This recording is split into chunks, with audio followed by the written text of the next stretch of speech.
ಪ್ರತಿ ವಾರ ಬೇರೆ ಬೇರೆ ವಿಷಯಗಳನ್ನ ತೆಗೆದುಕೊಂಡು ಈ ರೀತಿಯ ಒಂದು ಸಂವಾದ ಕಾರ್ಯಕ್ರಮವನ್ನ ಮಾಡ್ತಾ ಇದ್ವಿ.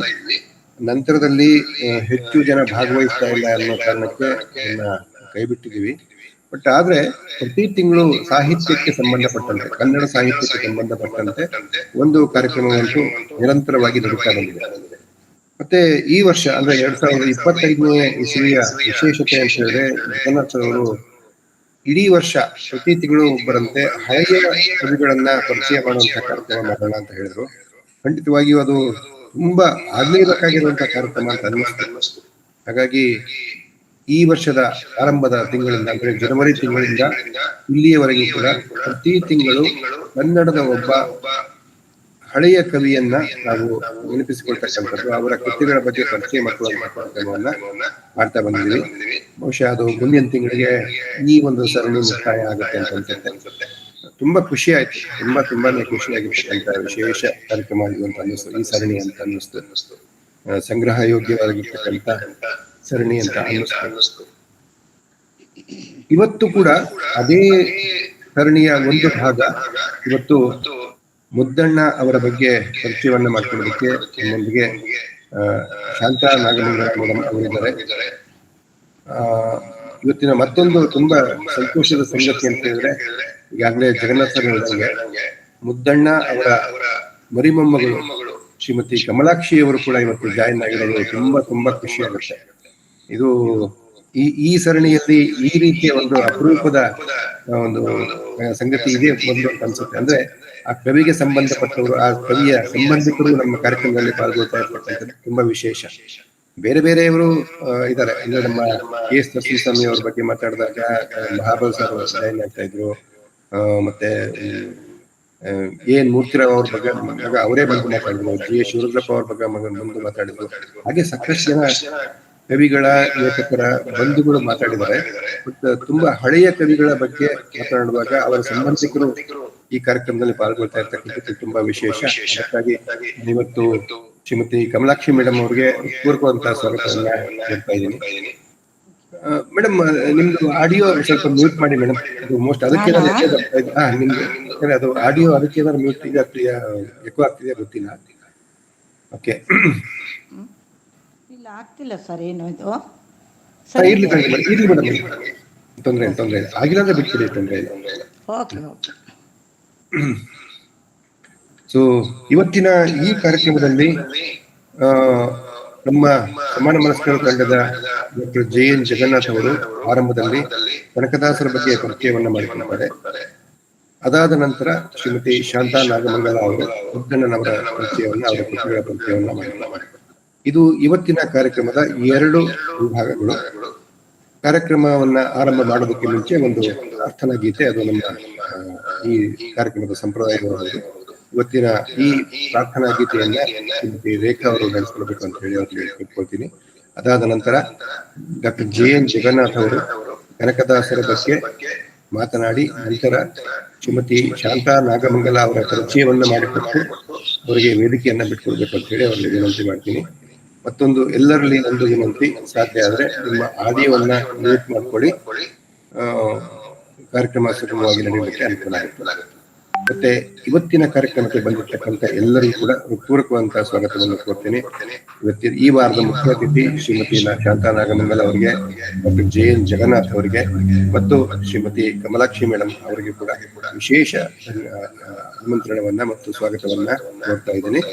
ಈಗ ಕಾರ್ಯಕ್ರಮವನ್ನ ಆರಂಭ ಮಾಡೋಣ. ಒಂದು ಪ್ರಾರ್ಥನಾ ಗೀತೆ. ಎಲ್ಲರಿಗೂ ನಮಸ್ಕಾರ.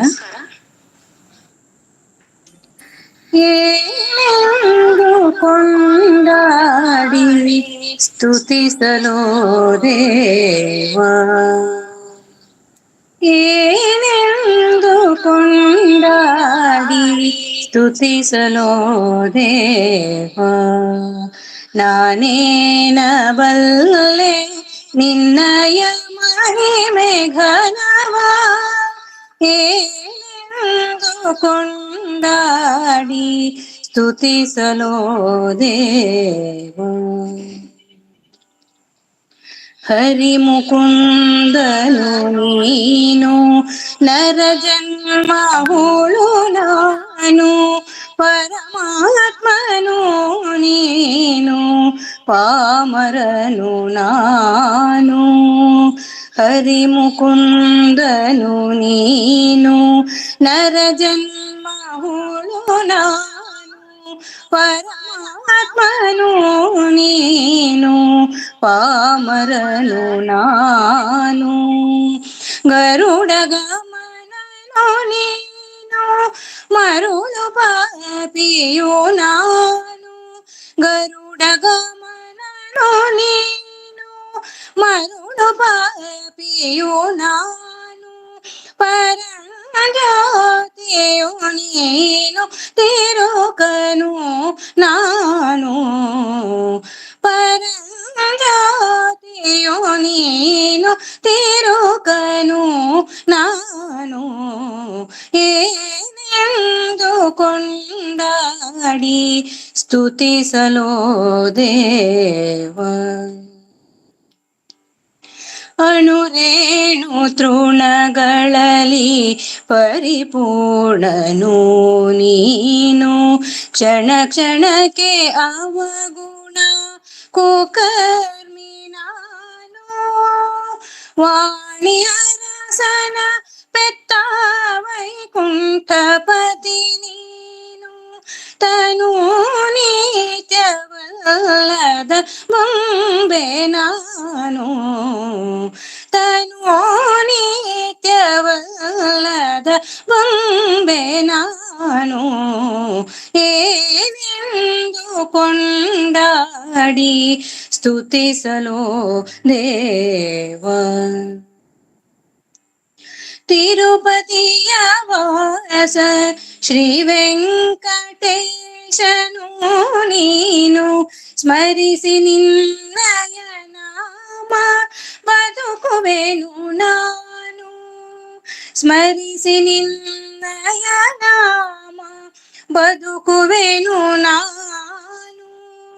ಬಿರುದು ಉಳ್ಳವ ನೀನು ಮೊರೆ ಹೊಕ್ಕವನು ನಾನು. ಬಿರುದು ಉಳ್ಳವ ನೀನು ಮೊರೆ ಹೊಕ್ಕವನು ನಾನು. ಸಿರಿಕಾಗಿ ನೆಲೆಯಾದಿ ಕೇಶವನು ನೀನು. ಸಿರಿಕಾಗಿ ನೆಲೆಯಾದಿ ಕೇಶವನು ನೀನು. ಏನೆಂದು ಕೊಂಡಾಡಿ ಸ್ತುತಿಸಲೋ ದೇವ. ನಾನೇನ ಬಲ್ಲೆ ನಿನ್ನಯ ಮಹಿಮೆ ಘನವ. ಏನೆಂದು ಕೊಂಡಾಡಿ ಸ್ತುತಿಸಲೋ ದೇವ. Thank you. ಎಲ್ಲರಿಗೂ ನಮಸ್ಕಾರ. ಉತ್ತಮವಾದ ಒಂದು ಪ್ರಾರ್ಥನೆಯೊಂದಿಗೆ ಇವತ್ತಿನ ಕಾರ್ಯಕ್ರಮ ಪ್ರಾರಂಭ ಮಾಡಿದ್ದೀವಿ. ನಾನು ಮೊದಲು ಕಮಲಾಕ್ಷಿ ಅವರು ಅಂದರೆ ಮುದ್ದಣ್ಣನವರ ಮರಿಮಗಳಾದ ಕಮಲಾಕ್ಷಿ ಅವರು ಒಂದೆರಡು ಮಾತುಗಳನ್ನು ಆಡಬೇಕು ಅಂತ ಪ್ರಾರ್ಥಿಸ್ತೇನೆ. ಯಾಕಂತ ಹೇಳಿದರೆ ಅವರು ಇವತ್ತು ಭಾಳ ಬ್ಯುಸಿಯಾಗಿದ್ದಾರೆ. ಅವರು ಒಂದು ಮದುವೆಗೆ ಹೋಗಬೇಕಾಗಿದೆ. ಆದರೆ ನಿನ್ನೆ ನಾನು ವೆಂಕಟೇಶ್ ಮೂರ್ತಿಗಳ ಮೂಲಕ ಅವರ ದೂರವಾಣಿ ಸಂಖ್ಯೆಯನ್ನು ತಗೊಂಡು ಅವ್ರಿಗೆ ಮಾತಾಡಿದಾಗ ನಾನು ಭಾಗವಹಿಸ್ತೀನಿ ಅಂತ ಹೇಳಿ ಭಾಗವಹಿಸ್ತಿದ್ದಾರೆ. ದಯವಿಟ್ಟು ಕಮಲಾಕ್ಷಿ ಅವರು ಪ್ರಥಮವಾಗಿ ಒಂದೆರಡು ಮಾತಾಡಬೇಕು ಅಂತ ಕೋರ್ತೇನೆ. ಮೇಡಮ್ ಅನ್ಮ್ಯೂಟ್ ಮಾಡ್ಕೋಬೇಕು. ಅನ್ಮ್ಯೂಟ್ ಮಾಡ್ಕೊಳ್ಳಿ. ಆಯ್ತಾ? ಹಾ, ಆಗಿದೆ, ಅನ್ಮ್ಯೂಟ್ ಆಗಿದೆ. ನಾನು ಕವಿ ಮುದ್ದಣ್ಣನವರ ಮರಿಮಗಳು, ಅಂದರೆ ಅವರ ಮಗ ರಾಧಾಕೃಷ್ಣಯ್ಯ ಅಂತ, ಅವ್ರ ಮಗ ಶ್ರೀನಿವಾಸ ಮೂರ್ತಿ, ಅವರ ಮಗಳು ನಾನು, ಅಂದರೆ ನಾನು ಅವರ ಮರಿಮಗಳು, ಕವಿ ಮುದ್ದಣ್ಣನವರ ಮರಿಮಗಳು.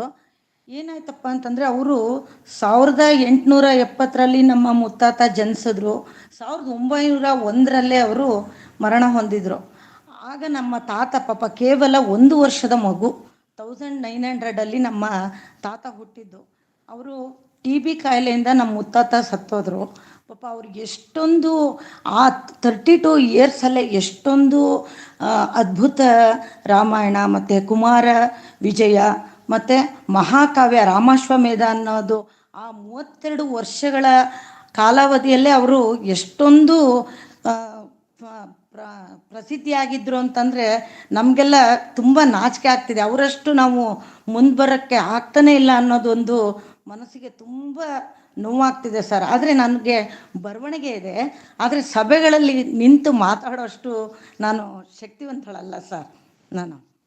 ಸೊ ಹಾಗಾಗಿ ಕವಿ ಮುದ್ದಣ್ಣನವ್ರ ಬಗ್ಗೆ ಹೇಳ್ಕೋಬೇಕು ಅಂತಂದರೆ, ನನಗೆ ಈ ನಮ್ಮ ತಾತ ಮುದ್ದಣ್ಣನವರ ಹೆಂಡತಿ ಕಮಲಮ್ಮ ಅನ್ನೋರು ಇದ್ದರು. ನನ್ನ ನಾಮಕರಣದಲ್ಲಿ ಕೂಡ ಅವ್ರು ಇದ್ರಂತೆ. ಸೊ ಅವ್ರು ಹೇಳೋ ಒಂದು ವಿಷಯಗಳೇ ನಮಗೆ ಗೊತ್ತಾಗ್ತಿತ್ತು ಹೊರತು ಇನ್ನೇನು ಮುದ್ದಣ್ಣನ ಬಗ್ಗೆ ನಮಗೆ ಅಷ್ಟೊಂದಿಲ್ಲ. ಬಟ್ ಅವ್ರು ಬರೆದಂಥ ಕವಿಗಳೆಲ್ಲ ನನ್ನ ತಾಯಿ ಮನೇಲಿದೆ, ಇನ್ನೂ ಇದೆ, ತಾಳೆಗರಿ ರೂಪದಲ್ಲೂ ಇದೆ.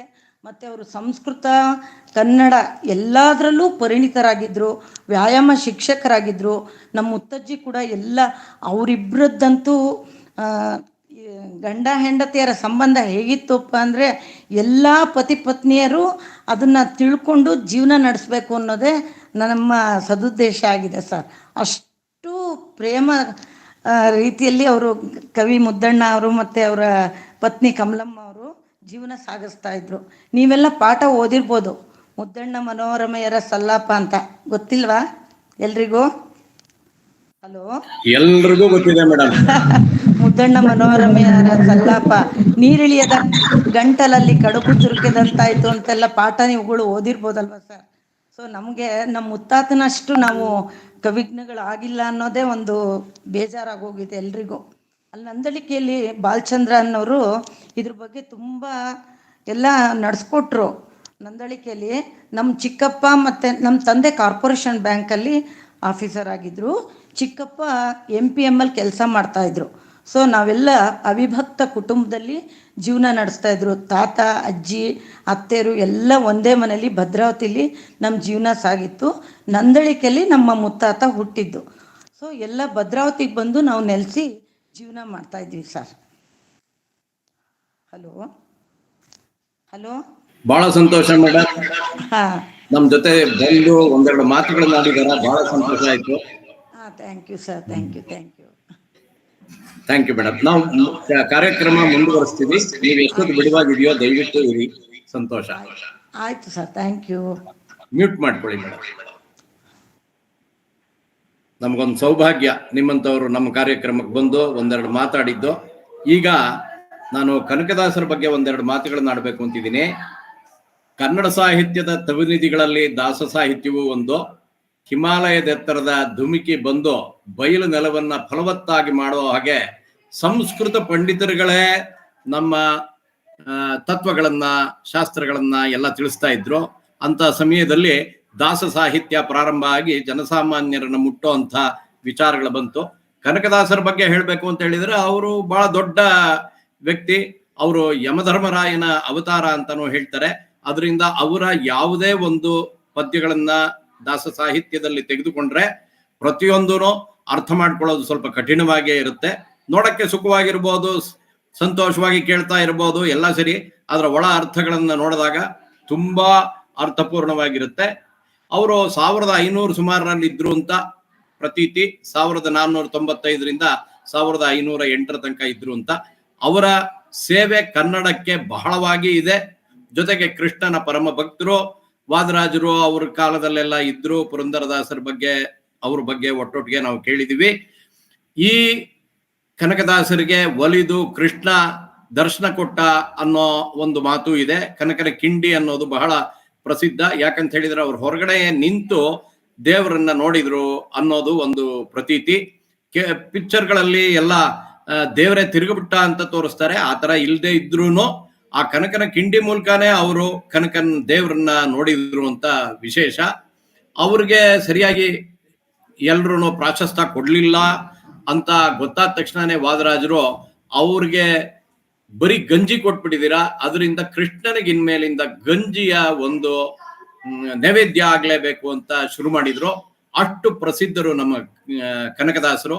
ಕನಕದಾಸರ ಸಾಹಿತ್ಯ ಪ್ರೇಮ ಬಗ್ಗೆ ಯೋಚನೆ ಮಾಡಿದ್ರೇನೆ ಸಂತೋಷ ಆಗುತ್ತೆ. ಆ ಮಟ್ಟದವರು.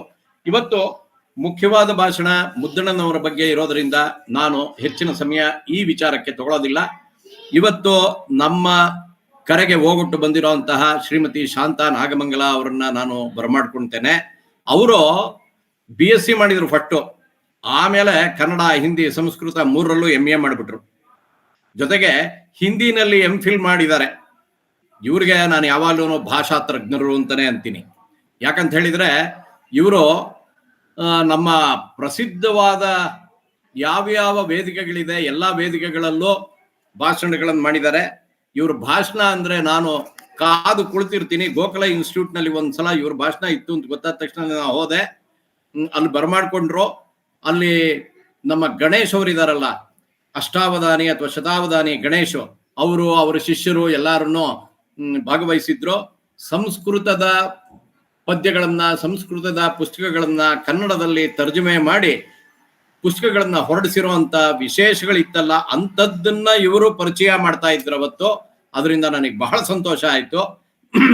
ನಾನಿರುವಂತ ಸಮನ್ವಯ ಸಮಿತಿ ಅಂತಿದೆ, ಕನ್ನಡವೇ ಸತ್ಯ ಅಂತ, ಅದರಲ್ಲಿ ಅವರು ಭಾಗಿಯಾಗಿದ್ದಾರೆ. ಅಲ್ಲಿ ನನಗೆ ಪರಿಚಯ ಆದವರವರು. ಅವರ ಭಾಷಣ ಕೇಳಕ್ಕಾಗ್ಲಿ, ಅವರ ಮಾತುಗಳನ್ನು ಕೇಳಕ್ಕಾಗ್ಲಿ, ಅವರ ಬರವಣಿಗೆ ಆಗ್ಲಿ ನನಗೆ ಯಾವಾಗ್ಲೂ ಇಷ್ಟ. ನಾನು ಕೆಲವು ಪಾಡ್ಕಾಸ್ಟ್ಗಳಲ್ಲಿ ವಿಶೇಷವಾಗಿ ಯಾವುದು ವಿಷಯ ಬಂದಾಗ ನಾನು ಇವರ ಉಲ್ಲೇಖನ ಮಾಡಿರೋದು ಉಂಟು. ಯಾಕಂತ ಹೇಳಿದ್ರೆ ಮಹಾಭಾರತದ ಪಾತ್ರಗಳು ನಾವು ಕೃಷ್ಣನ್ ಕೇಳ್ತೀವಿ, ಅರ್ಜುನನ್ ಕೇಳ್ತೀವಿ, ಅರ್ಜುನ ಪಲ್ಗುಣ ಪಾರ್ಥ ಅಂತ ಕೇಳ್ತೀವಿ. ಆದ್ರೆ ಇಂಥ ಒಂದು ನಾನು ನಿಧಾನಕ್ಕೆ ಮಾತಾಡುವಂತ ನನ್ನ ಮೊಮ್ಮಗಳು ಬಂದು ಹೇಳ್ತಾ ಇದ್ದಾಳೆ.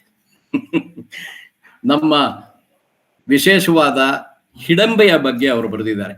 ಹಿಡಂಬೆಯ ಬಗ್ಗೆ ಬರೆಯೋರು ಬಹಳ ಅಪರೂಪ. ಯಾರೇ ಒಬ್ರು ಬರಿಬೇಕಾದ್ರೂ ಘಟೋದ್ಗಜನ್ ಬಗ್ಗೆ ಬರೆದಿರೋದು ಕೇಳಿದ್ದೀನಿ, ಹಿಡಂಬೆ ಬಗ್ಗೆ ಬರೆದಿರೋದನ್ನ ನಾನು ಕೇಳಿಲ್ಲ ಬಹಳ ದಿನ. ಭೀಮನ ಹೆಂಡತಿ ಹಿಡಂಬೆಯ ಬಗ್ಗೆ ಅವರು ವಿಶೇಷವಾಗಿ ಅಧ್ಯಯನ ಮಾಡಿ ಬರೆದಿದ್ದಾರೆ. ಯಾವುದೇ ಒಂದು ವಿಚಾರ ಬರೀಲಿ, ನಾನು ಹೋದ ತಿಂಗಳು ಭೈರಪ್ಪನವರ ಬಗ್ಗೆ 4-5 ಕಾರ್ಯಕ್ರಮದಲ್ಲಿ ಭಾಗವಹಿಸಿ ಭಾಷಣ ಮಾಡಿದ್ದೆ. ಅವರು ಬಹಳ ಸಂಶೋಧನೆ ಮಾಡ್ತಾರೆ ಅಂತ. ಆ ರೀತಿಯಾಗಿ ಇವ್ರೂ ಅಷ್ಟೇ ಯಾವುದೇ ವಿಚಾರ ಮಾತನಾಡಲಿ ತುಂಬಾ ಸಂಶೋಧನೆಗಳನ್ನು ಮಾಡಿಕೊಂಡು ಮಾತಾಡ್ತಾರೆ. ಇವರು ಕುಂದಾಪುರದ ಭಂಡಾರ್ಕರ್ ಕಾಲೇಜ್ನಲ್ಲಿ ಇವರಿಗೆ ಸನ್ಮಾನ ಮಾಡಿದ್ರು 2016ರಲ್ಲಿ. ಆಮೇಲೆ ಇವರು ಭಾಷಾ ಪಾಂಡಿತ್ಯ, ವಿಚಾರಧಾರೆ ಮಂಡಿಸುವ ರೀತಿ ನನಗೆ ಬಹಳ ಇಷ್ಟವಾಗಿದೆ. ಅದರಿಂದ ಇವತ್ತು ಹೆಚ್ಚಿನ ಸಮಯ ಅವರಿಗೆ ಕೊಡೋಣ ಅಂತ ನನಗೆ ಬಹಳ ಆಸಕ್ತಿ. ಈಗ ಅವರು ಗಮಕ ವಾಚನಕ್ಕೆ ಬಹಳ ಪ್ರಾಮುಖ್ಯತೆ ಕೊಟ್ಟಿದ್ದಾರೆ. ಕರ್ನಾಟಕ ರಾಜ್ಯದ ಗಮಕ ಪರಿಷತ್ನಲ್ಲೂ ಇವರು ಕಾರ್ಯದರ್ಶಿಯಾಗಿ ಒಂದು 10 ವರ್ಷ ಕೆಲಸ ಮಾಡಿದ್ರು. ಇಷ್ಟೆಲ್ಲ ಕನ್ನಡ ಸೇವೆ ಇದೆ ಅವ್ರಿಗೆ. ಇವತ್ತು ದಯವಿಟ್ಟು ಶ್ರೀಮತಿ ಶಾಂತಾ ನಾಗಮಂಗಲ ಅವರು ಮುದ್ದಣ್ಣನ ಬಗ್ಗೆ ತಮ್ಮ ಪ್ರಸ್ತುತಿಯನ್ನು ತಿಳಿಸಬೇಕು ಅಂತ ಪ್ರಾರ್ಥಿಸ್ಕೊಳ್ತೇನೆ.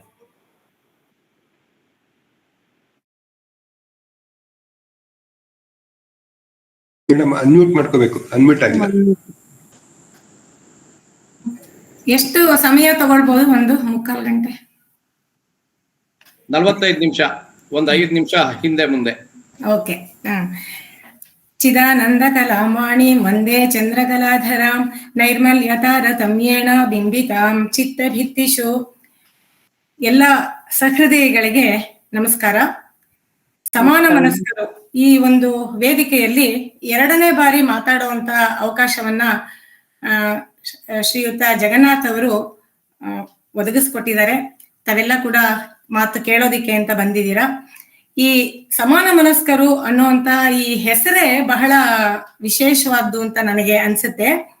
ಸಾಧಾರಣವಾಗಿ ಸಾಹಿತ್ಯ ಮೀಮಾಂಸೆಯಲ್ಲಿ ಸಹೃದಯಗಳು ಅಂತ ಹೇಳಿ ಒಂದು ವರ್ಗ ಉಂಟು. ಅಂದ್ರೆ ಕವಿ, ಕಾವ್ಯ ಮತ್ತೆ ಸಹೃದಯಿ, ಈ 3 ಜನ ಒಂದು ತ್ರಿಕೋಣದ ತರ. ಕವಿ ಮತ್ತು ಕಾವ್ಯವನ್ನ ಬೆಸೆಯುವಂಥದ್ದು ಸಹೃದಯಿಗಳು ಅಂತ ಹೇಳಿ. ಕವಿ ಕರ್ಮದಿಂದ ಕಾವ್ಯವನ್ನ ರಚನೆ ಮಾಡ್ತಾನೆ. ಆದ್ರೆ ಅದನ್ನ ಸರಿಯಾಗಿ ಅರ್ಥ ಮಾಡಿಕೊಂಡು ಮುಂದಿನ ತಲೆಮಾರುಗಳಿಗೆ ಅದನ್ನ ತಗೊಂಡು ಹೋಗೋರು ಅದನ್ನ ಮತ್ತೆ ರೀಇಂಟರ್ಪ್ರೇಟ್ ಮಾಡೋದು ಅಂತಾರಲ್ಲ, ಪುನರ್ ವ್ಯಾಖ್ಯಾನವನ್ನ ಮಾಡ್ತಾ ಅದನ್ನ ಎಲ್ಲ ಕಾಲಕ್ಕೂ ಜೀವಂತವಾಗಿ ಇಡುವಂಥವ್ರು ಸಹೃದಯಿಗಳು ಅಂತ. ಸಮಾನ ಮನಸ್ಕ, ಸಹೃದಯ 2 ಕೂಡ ಸಮಾನಾರ್ಥಕವಾದ ಶಬ್ದಗಳು ಅಂತಾನೆ ನಾನು ಹೇಳೋದು. ಒಂದೇ ರೀತಿಯಾದಂತ ಮನಸ್ಸು. ಯಾವುದು ಕಾವ್ಯದಲ್ಲಿ ನಿಮ್ಗೆಲ್ಲರಿಗೂ ಆಸಕ್ತಿ, ಬೇರೆ ಬೇರೆ ಕಾಲಘಟ್ಟದ ಬೇರೆ ಬೇರೆ ಬಗೆಯ ಕಾವ್ಯಗಳನ್ನ, ಸಾಹಿತ್ಯ ರಚನೆಗಳನ್ನ ಅರ್ಥ ಮಾಡ್ಕೋಬೇಕು, ತಿಳ್ಕೊಳ್ಬೇಕು ಅನ್ನೋ ಆ ಒಂದು ಜಿಜ್ಞಾಸೆಯಿಂದ ಮತ್ತೊಂದು ಗುಂಪು, ಇದ್ರದ್ದೇ ಕವಲು ಅದು. ಜಿಜ್ಞಾಸ ಅಂದ್ರೇನೆ ತಿಳ್ಕೊಳ್ಬೇಕು ಅನ್ನುವಂತ ಆಸೆ. ಅದಕ್ಕಾಗಿ ಇರೋವಂಥವರು ಸಮಾನ ಮನಸ್ಕರು. ಸಹೃದಯಿಗಳು ಅಂದ್ರೂ ಕೂಡ ಅದೇನೇನೆ. ಅಂದ್ರೆ ಕವಿಯ ಒಂದು ಹೃದಯದ ನೆಲೆಯಲ್ಲಿ, ಮನಸ್ಸಿನ ನೆಲೆಯಲ್ಲಿ ತಾವು ನಿಂತು ಅವನ ಕಾವ್ಯವನ್ನ ಅರ್ಥ ಮಾಡ್ಕೊಳ್ಳೋರನ್ನ ಸಹೃದಯಿಗಳು ಅಂತ ಹೇಳ್ತಾರೆ. ಇವರೇ ನಮಗೆ ಮುಖ್ಯವಾಗೋರು ಅಂತ ಕಾವ್ಯ ಮೀಮಾಂಸೆಯಲ್ಲಿ ಹೇಳುತ್ತೆ. ಇವರಿಲ್ದ ಹೋದ್ರೆ ಕಾವ್ಯ ಅನ್ನೋದು ಬದುಕೋದಿಲ್ಲ ಅಂತ ಹೇಳಿ, ಅಂತಹ ಒಂದು ಹೆಚ್ಚು ಕಡಿಮೆ ಸಹೃದಯಿ ಸಮಾನ ಮನಸ್ಕ ಎರಡೂ ಒಂದೇ ಆಗಿರುವಂತ ಈ ಗುಂಪಲ್ಲಿ ಮತ್ತೆ ಮಾತಾಡೋದಿಕ್ಕೆ ನನಗೆ ಬಹಳ ಸಂತೋಷ ಆಗ್ತಾ ಇದೆ. ಈ ಮುದ್ದಣ ಮಹಾಕವಿಯ ಬಗ್ಗೆ ಮುಕ್ಕಾಲ್ ಗಂಟೆನಲ್ಲಿ ಎಷ್ಟು ಸಾಧ್ಯನೋ ಅಷ್ಟು ಮಾತಾಡ್ತೀನಿ. ಶ್ರೀಮತಿ ಕಮಲಾಕ್ಷಿ ಅವರು ಸ್ವಲ್ಪ ಭಾಗನ ನನಗೆ ಹಗುರ ಮಾಡ್ಕೊಟ್ಟಿದ್ದಾರೆ. ಅವ್ರು ಯಾವತ್ತು ಹುಟ್ಟಿದ್ರು, ಎಲ್ಲಿ ಹುಟ್ಟಿದ್ರು, ಇದೆಲ್ಲ ವಿಷಯವನ್ನ ಹೇಳಿರೋದ್ರಿಂದ ಅದನ್ನೆಲ್ಲ ನಾನು ಬಿಟ್ಟು ಮುಂದಕ್ಕೆ ಹೋಗುವಂತ ಒಂದು ಅವಕಾಶ ನನಗೆ ಸಿಕ್ತು. ಮುದ್ದಣ ಅವರನ್ನ ಕನ್ನಡ ನವೋದಯದ ಮುಂಗೋಳಿ ಅಂತ, ಕನ್ನಡ ನವೋದಯ ಸುಪ್ರಭಾತ ಕುಕ್ಕುಟ ಅಂತ ಕರೀತಾ ಇದ್ರು. ಅಂದ್ರೆ ಯಾತಕ್ಕೆ ಕರೀತಾ ಇದ್ರು ಮುಂಗೋಳಿ ಅಂತಂದ್ರೆ, ನವೋದಯ ಬಂದಾಗ ಪ್ರಾಚೀನ ಕಾವ್ಯ ಸಂಪ್ರದಾಯ ಯಾವುದಿತ್ತು, ಹಳೆಗನ್ನಡ, ನಡುಗನ್ನಡ, ಈ ರೀತಿಯಾಗಿ ಛಂದೋಬದ್ಧವಾಗಿ ಕಾವ್ಯಗಳನ್ನ ಬರಿಬೇಕು, ಛಂದೋಬದ್ಧವಾಗಿಯ ಪದ್ಯಗಳನ್ನ ಬರಿಬೇಕು. ಮತ್ತೆ ಪ್ರಾಚೀನವಾದಂತ ಒಂದು ಶೈಲಿ ಇದೆಯಲ್ಲ, ಇವತ್ತು ಪಂಪನ ಕಾವ್ಯವನ್ನ ಓದಿ ಮತ್ತೆ ನಾವು ರಾಮಾಯಣ ದರ್ಶನಮೋ ಇಲ್ಲ ಬೇರೆ ಇನ್ಯಾವ್ದಾದ್ರು ಕಾವ್ಯಗಳನ್ನ ಓದಿದ್ರೆ ಆ ಎರಡೂ ಶೈಲಿಗಳ ಅಂತರ ನಮಗೆ ಚೆನ್ನಾಗಿ ಗೊತ್ತಾಗತ್ತೆ. ಈ ಪ್ರಾಚೀನ ಕಾವ್ಯ ಪದ್ಧತಿ ಒಂದು ನವೋದಯದ ನವೀನವಾದ ಮಾರ್ಗಕ್ಕೆ ಹೊರಳ್ತಾ ಇತ್ತು. ಅದನ್ನ ಮುಂಗೋಳಿಯಾಗಿ, ಅಂದ್ರೆ ಅನೇಕ ಗದ್ಯದಲ್ಲಿಯೇ ಇವರು ರಚನೆಗಳನ್ನ ಮಾಡೋದ್ರ ಮೂಲಕ ನವೋದಯಕ್ಕೆ ಒಂದು ಸುಪ್ರಭಾತದ ಕುಕ್ಕುಟದ ತರ, ಕುಕ್ಕುಟ ಅಂದ್ರೆ ಕೋಳಿ ಅಂತ, ಕೋಳಿ ಕೂಗಿದಾಗ ಬೆಳಗಾಗತ್ತೆ ಅಂತಾರಲ್ಲ, ಹಾಗೆ ನವ ಉದಯ, ಎಷ್ಟು ಸುಂದರವಾದಂತ ಹೋಲಿಕೆಯನ್ನ ಕೊಟ್ಟಿದ್ದಾರೆ. ಉದಯ ಕಾಲ ಅಂತೆಲ್ಲ ಹೇಳ್ತೀವಿ. ಹಾಗೆ ಅವರಿಗೆ ಮುದ್ದಣ ಅವರಿಗೆ ಕನ್ನಡ ನವೋದಯದ ಮುಂಗೋಳಿ ಅಂತ ಅವರಿಗೆ ಒಂದು ಪ್ರಶಸ್ತಿ ಅಥವಾ ಹೊಗಳಿಕೆಯನ್ನ ಕೊಟ್ಟಿದ್ರು. ಇಂತಹ ಮುದ್ದಣ ಅವರು ಕಡು ಬಡತನದಲ್ಲಿ ಅವರು ಜೀವನವನ್ನ ಮಾಡಿದಂಥವ್ರು. ಅವರಿಗೆ ಲಕ್ಷ್ಮಿ ಇರ್ಲಿಲ್ಲ, ಆದ್ರೆ ಸರಸ್ವತಿಯ ಕೃಪೆ ಧಾರಾಳವಾಗಿ ಇತ್ತು. ಇವತ್ತು ಲಕ್ಷ್ಮೀ ಸರಸ್ವತಿಯರಿಬ್ರು ಒಟ್ಟಿಗೆ ಒಬ್ರಿಗೊಬ್ರು ಒಪ್ಪಂದ ಮಾಡ್ಕೊಂಡು ಜೊತೆಲಿ ಇರುವಂತಹ ಒಂದು ಸಂದರ್ಭವನ್ನ ತಾವೇ ಸೃಷ್ಟಿ ಮಾಡ್ಕೊಂಡಿದ್ದಾರೆ. ಹಿಂದೆಲ್ಲ ಕವಿಗಳು ತುಂಬಾ ಶ್ರೀಮಂತರಾಗಿ ಇರ್ತಿರ್ಲಿಲ್ಲ, ರಾಜಾಶ್ರಯ ಸಿಕ್ಕಿದ್ರೆ ಅವರ ಒಂದು ಸ್ಥಿತಿ ಬೇರೆ ಆಗ್ತಾ ಇತ್ತು. ಆ ರಾಜಾಶ್ರಯದ ಒಂದು ಕಲ್ಪನೆಯನ್ನು ಕೂಡ ಅವರು ಶ್ರೀರಾಮಾಶ್ವಮೇಧಂ ಕಾವ್ಯದಲ್ಲಿ ಮಾಡಿದ್ದಾರೆ ಅಲ್ವಾ. ಅವನು ಕವಿ ಅರಮನೆಯಿಂದ ಆಗ್ತಾನೆ ಬಂದ, ಈ ತರ ಚಿತ್ರಣವನ್ನ ನಾವು ನೋಡ್ತೀವಿ. ಆ ಒಂದು ಹಂಬಲಿಕೆ ಬಹುಶಃ ಕವಿಗೆ ಇದ್ದಿರ್ಬೋದು, ಅಂತ ಒಂದು ಆಶ್ರಯ ನನಗೆ ಸಿಕ್ಲಿಲ್ವಲ್ಲ ಅನ್ನೋದು ಸೂಚ್ಯವಾಗಿ ಅದೊಂದು ನಾಂದಿ ಮಾರ್ಗದಲ್ಲಿ ಅದನ್ನ ಅವ್ರು ಮಾಡಿದ್ದಾರೆ. ಅಷ್ಟು ಬಡತನದಲ್ಲಿ ಇದ್ದಂತಹ ಪ್ರತಿಭಾ ಸಿರಿತನ ಬೇಕಾದಷ್ಟು ಇದ್ದಂತಹ ಕವಿ ಮುದ್ದಣ. ಇವರು ಪ್ರಸಿದ್ಧಿ ಬಂದಿದ್ದು ಮಾತ್ರ ಮರಣೋತ್ತರ. ಅವರ ಮರಣದ ನಂತರವೇ ಅವರಿಗೆ ತುಂಬಾ ಪ್ರಸಿದ್ಧಿ ಅನ್ನೋದು ಬಂದಿದ್ದು. ಹಾಗಾಗಿ ಅವರಿಗೆ ಇವತ್ತಿನ ಯಾವ ಸಾಹಿತ್ಯಕ ಪ್ರಶಸ್ತಿಗಳಾಗ್ಲಿ ಯಾವುದು ಕೂಡ ಸಿಗ್ಲೇ ಇಲ್ಲ. ಆ ಕಾಲದಲ್ಲಿ ಇರ್ಲಿಲ್ಲ ಇಂಥದ್ದೆಲ್ಲ. ಅವರಿಗೆ ಜನಮಾನಸದಲ್ಲಿ ಕನ್ನಡ ಸಾಹಿತ್ಯ ಚರಿತ್ರೆಯಲ್ಲಿ ನಿರಂತರವಾದಂತ ಒಂದು ಅಚ್ಚಳಿಯದ ಸ್ಥಾನ ಸಿಕ್ಕಿದ್ದು ಅವರು ಮರಣಾನಂತರ ಅಂತ ಹೇಳಿ ಅದನ್ನ ನಾವು ಮೊದಲಿಗೆ ತಿಳ್ಕೊಳ್ಬೇಕು. ಇದು ಅವರ ಹೇಳಿದಾಗೆ 31 ವರ್ಷಗಳ ಅಲ್ಪ ಜೀವನ ಅವರದ್ದು, ಬಹಳ ಕಡಿಮೆ ಜೀವನ. ತುಂಬಾ ಗಟ್ಟುಮುಟ್ಟಾಗಿದ್ರಂತೆ, ಬಹಳ ಚೆನ್ನಾಗಿದ್ರಂತೆ. 2 ಮುಡಿ ಅಕ್ಕಿನ ಲೀಲಾಜಾಲವಾಗಿ 2 ಕೈಯಲ್ಲಿ ಎತ್ಕೊಂಡು ಅವರು ದಣಬೆ ದಾಟೋದು ಇವೆಲ್ಲ ಮಾಡ್ತಾ ಇದ್ರು ಅಂತ ಐರೋಡಿ ಶಿವರಾಮಯ್ಯ ಮೊದಲಾದವರೆಲ್ಲ ಬರೀತಾರೆ ಅವರ ಬಗ್ಗೆ. ಈ ನೆನಪು ನಂದಾದೀಪ ಅನ್ನುವಂತ ಒಂದು ಸಂಪುಟದಲ್ಲಿ, ಅವರ ನೆನಪಿನ ಸಂಪುಟ ಅದು, ಅದರಲ್ಲಿ ಬರೀತಾರೆ. ಅಷ್ಟು ಚಂದವಾಗಿ ಗಟ್ಟುಮುಟ್ಟಾಗಿ ಹೇಳಿ ಕೇಳಿ ವ್ಯಾಯಾಮ ಶಿಕ್ಷಕರು ಅವರು. ಹಾಗಿದ್ದವರು ದುರಾದೃಷ್ಟವಶಾತ್ ಕ್ಷಯರೋಗಕ್ಕೆ ತುತ್ತಾಗ್ತಾರೆ. ಅವತ್ತು ಅವರ ಕಾಲಘಟ್ಟದಲ್ಲಿ ಕ್ಷಯರೋಗಕ್ಕೆ ಸರಿಯಾದಂತಹ ಔಷಧಿ ಪಥ್ಯಗಳು ಇಲ್ಲದೆ ಇದ್ದ ಕಾರಣ ಅವರು ಮರಣವನ್ನ ಅಪ್ಪುತ್ತಾರೆ. 31 ವರ್ಷ 1901ನೇ ಇಸವಿ ಅವರು ಮರಣ ಹೊಂದಿದ್ದು. ಹುಟ್ಟಿದ್ದು ಅವ್ರಾಗ್ಲೇ ಹೇಳಿದ್ರು 1870 ಜನವರಿ ತಿಂಗಳು, ಶುಕ್ಲ ಸಂವತ್ಸರ ನಡೀತಾ ಇತ್ತು ಅವಾಗ. ಪುಷ್ಯ ಮಾಸದ ಬಹುಳ ಅಷ್ಟಮಿಯ ದಿನ ಮುದ್ದಣ ಅವರ ಜನ್ಮ ಆಗಿದ್ದು. ತಂದೆ ಮಾಲೆಗಾರ ತಿಮ್ಮಪ್ಪಯ್ಯ ಅಂತ ಹೇಳ್ಬಿಟ್ಟು, ತಾಯಿ ಮಹಾಲಕ್ಷ್ಮಮ್ಮ ಅಂತ ಹೇಳಿ. ಊರು ನಂದಳಿಕೆ, ನಮ್ಗೆಲ್ಲ ಗೊತ್ತೇ ಇದೆ. ಈ ನಂದಳಿಕೆಗೆ ಒಂದು ಚಾರಿತ್ರಿಕವಾದ ಹಿನ್ನೆಲೆ ಕೂಡ ಇದೆ ಅಂತ ಹೇಳ್ತಾರೆ. ಹಿಂದೆ ಒಬ್ಬ ತುಂಡರಸರ ಆಳ್ವಿಕೆಗೆ ಅದು ಒಳಪಟ್ಟಿತ್ತು ಅಂತ. ನಮ್ಮ ರಾಜ್ಯದಲ್ಲಿ ಆತರ ಬೇಕಾದಷ್ಟು ಜನ ತುಂಡರಸರುಗಳು ಆಳ್ತಾ ಇದ್ದಿತ್ತಲ್ಲ, ಆ ತರ ಒಂದು ಆಳ್ವಿಕೆಗೆ ಒಳಪಟ್ಟಿತ್ತು ಅಂತ ಹೇಳ್ತಾರೆ.